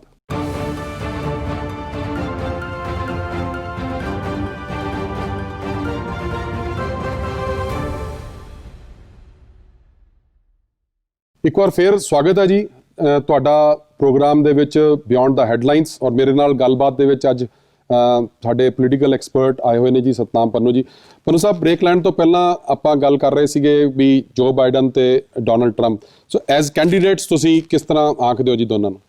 ਦੇਖੋ, ਇਟਸ ਹਾਰਡ ਟੂ ਸੇ ਕਿ ਕਿਹੜਾ ਕੈਂਡੀਡੇਟ ਦੂਸਰੇ ਕੈਂਡੀਡੇਟ ਨਾਲੋਂ ਜ਼ਿਆਦਾ ਮਜ਼ਬੂਤ ਆ। ਜਿਵੇਂ ਪਹਿਲਾਂ ਦੱਸਿਆ ਕਿ ਪਾਰਟੀ ਦਾ ਕੈਂਡੀਡੇਟ ਬਣਨਾ ਆਪਣੇ ਆਪ 'ਚ ਇੰਨਾ ਲੰਬਾ ਚੌੜਾ ਪ੍ਰੋਸੈਸ ਆ ਕਿ ਉਹੀ ਵਿਅਕਤੀ, ਉਹੀ ਪਰਸਨ ਅੱਗੇ ਆਏਗਾ ਜਿਹੜਾ ਸਟਰੋਂਗ ਕੈਂਡੀਡੇਚਰ ਰੱਖਦਾ ਹੈ। ਠੀਕ ਹੈ ਜੀ। ਕਈ ਵਾਰੀ ਸਿਟਿੰਗ ਪ੍ਰੈਜ਼ੀਡੈਂਟ ਨੂੰ ਫਾਇਦਾ ਵੀ ਹੁੰਦਾ ਆ, ਐਂਟੀ ਇਨਕੰਬੈਂਸੀ ਵੀ ਹੁੰਦੀ ਆ, ਦੇਖਿਆ ਵੀ ਹੁੰਦਾ ਆ, ਸੋ ਉਹ ਫੈਕਟਰ ਵਿੱਚ ਹੀ ਆ ਜਾਂਦਾ ਹੈ। ਠੀਕ ਹੈ ਜੀ। ਜਿੱਥੋਂ ਤੱਕ ਪੋਲੀਟੀਕਲ ਪ੍ਰੈਡਿਕਸ਼ਨਸ ਆ ਰਹੀਆਂ ਨੇ, ਅਮਰੀਕਾ ਦੇ ਕੁਝ ਚੈਨਲਸ ਦੇ ਰਾਹੀਂ ਐਨਾਲਿਸਿਸ ਦਿੱਤਾ ਜਾ ਰਿਹਾ ਆ। ਸੋ ਇਹ ਉਹਨਾਂ ਚੈਨਲਸ ਦਾ ਐਨਾਲਿਸਿਸ ਆ ਕਿ ਜੋ ਬਾਈਡਨ ਦਾ ਥੋੜਾ ਅਪਰ ਹੈਂਡ ਆ ਇਸ ਵੇਲੇ। ਠੀਕ ਹੈ ਜੀ। ਸੋ ਇਹ ਕੁਝ ਵੀ ਹੋ ਸਕਦਾ, ਪੋਲੀਟੀਕਲ ਡਿਬੇਟਸ ਹੁੰਦੀਆਂ ਨੇ, ਉਸ ਤੋਂ ਬਾਅਦ ਸਮਟਾਈਮਸ ਇਲੈਕਟਰਸ ਆਪਣਾ ਮਾਈਂਡ ਵੀ ਚੇਂਜ ਕਰ ਸਕਦੇ ਨੇ, ਵੋਟਰਸ ਆਪਣਾ ਮਾਈਂਡ ਵੀ। ਹਾਂ, ਜਿਹੜਾ ਅਨਸਾਈਡਡ ਵੋਟਰ ਹੈ ਜੀ ਉਹ ਕਈ ਵਾਰੀ ਡਿਬੇਟਸ ਵਿੱਚ ਕੋਈ ਚੀਜ਼ ਉਹਨੂੰ ਅਪੀਲ ਕਰ ਜਾਂਦੀ ਆ, ਜਾਂ ਕਈ ਵਾਰੀ ਕਿਸੇ ਐਸੇ ਸਟੇਟਮੈਂਟ ਜਾਂ ਰਿਮਾਰਕ ਤੋਂ ਪਰੇਸ਼ਾਨ ਹੋ ਕੇ ਵੀ ਉਹ ਬੰਦਾ ਕਹਿੰਦਾ ਵੀ ਨਹੀਂ ਮੈਂ ਇੱਧਰ ਨਹੀਂ ਵੋਟ ਪਾਣੀ, ਮੈਂ ਦੂਜੇ ਪਾਸੇ ਵੋਟ ਪਾਣੀ ਹੈ। ਸੋ ਇਸ ਪ੍ਰੋਸੈਸ ਦੇ ਵਿੱਚ ਉਹ ਗੱਲ ਤਾਂ ਹੈਗੀ ਹੈ।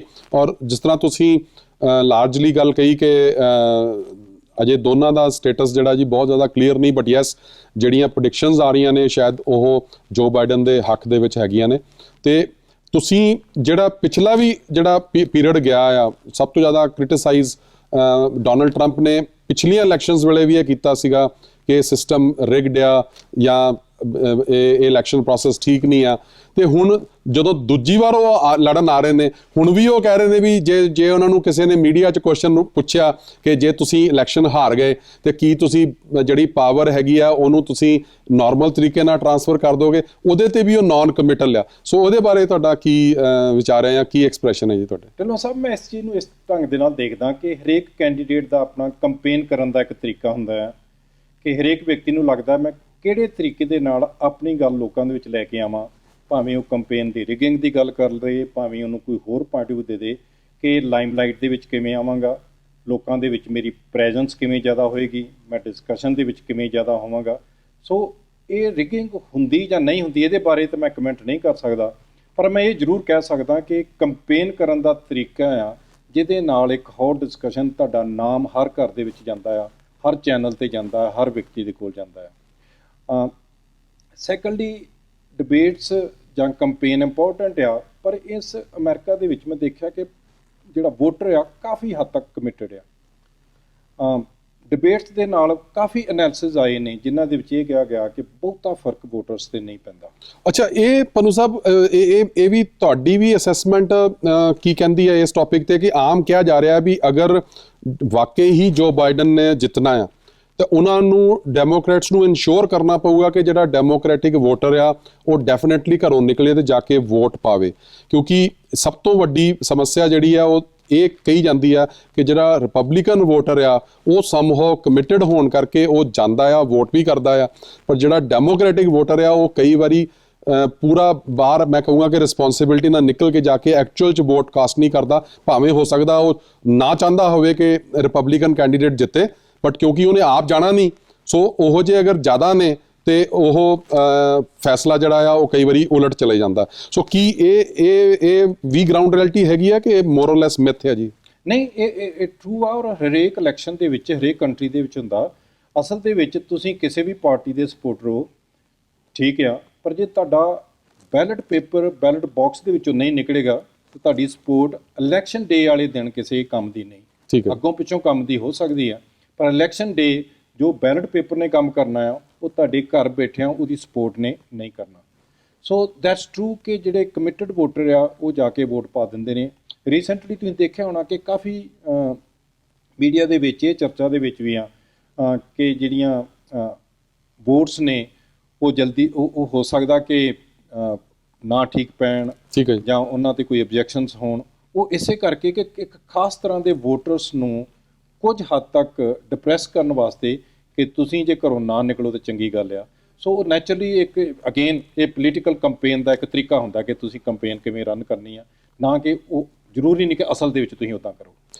ਪੰਨੂ ਸਾਹਿਬ, ਬਹੁਤ ਹੀ ਵਧੀਆ ਗੱਲਾਂ ਅੱਜ ਤੁਹਾਡੇ ਨਾਲ ਸ਼ੇਅਰ ਕਰਕੇ ਜੀ ਸਾਡੀ ਵੀ ਨੌਲੇਜ ਵਧੀ ਆ, ਔਰ ਮੈਂ ਉਮੀਦ ਕਰਦਾ ਹਾਂ ਕਿ ਜਿਹੜੇ ਸਾਡੇ ਵਿਊਅਰ ਨੇ ਜੀ ਉਹ ਵੀ ਇਸ ਜਿਹੜੀ ਗੱਲਬਾਤ ਡਿਸਕਸ਼ਨ ਸਾਰਾ ਪ੍ਰੋਸੈਸ ਪੰਨੂ ਸਾਹਿਬ ਨੇ ਡਿਟੇਲ 'ਚ ਐਕਸਪਲੇਨ ਕੀਤਾ, ਉਹਦੇ ਤੋਂ ਕਾਫੀ ਨੌਲੇਜ ਉਹਨਾਂ ਨੇ ਵੀ ਗੇਨ ਕੀਤੀ ਹੋਏਗੀ। ਤੇ ਪੰਨੂ ਸਾਹਿਬ, ਹੋਰ ਵੀ ਮੁੱਦਿਆਂ ਦੇ ਉੱਤੇ ਅਸੀਂ ਤੁਹਾਨੂੰ ਜ਼ਰੂਰ ਚਾਹਾਂਗੇ ਕਿ ਸਾਡੇ ਨਾਲ ਤੁਸੀਂ ਆਪਣੇ ਵਿਚਾਰ ਜਿਹੜੇ ਨੇ ਸਾਂਝੇ ਕਰਦੇ ਰਹੋ। ਤੇ ਅੱਜ ਸਾਡੇ ਸਟੂਡੀਓ 'ਚ ਪਹੁੰਚਣ ਵਾਸਤੇ ਜੀ ਤੁਹਾਡਾ ਬਹੁਤ ਬਹੁਤ ਸ਼ੁਕਰੀਆ, ਬਹੁਤ ਮਿਹਰਬਾਨੀ। ਤੇ ਮੈਂ ਅੱਜ ਇਜਾਜ਼ਤ ਲਵਾਂਗਾ ਜੀ। ਸਤਿ ਸ਼੍ਰੀ ਅਕਾਲ।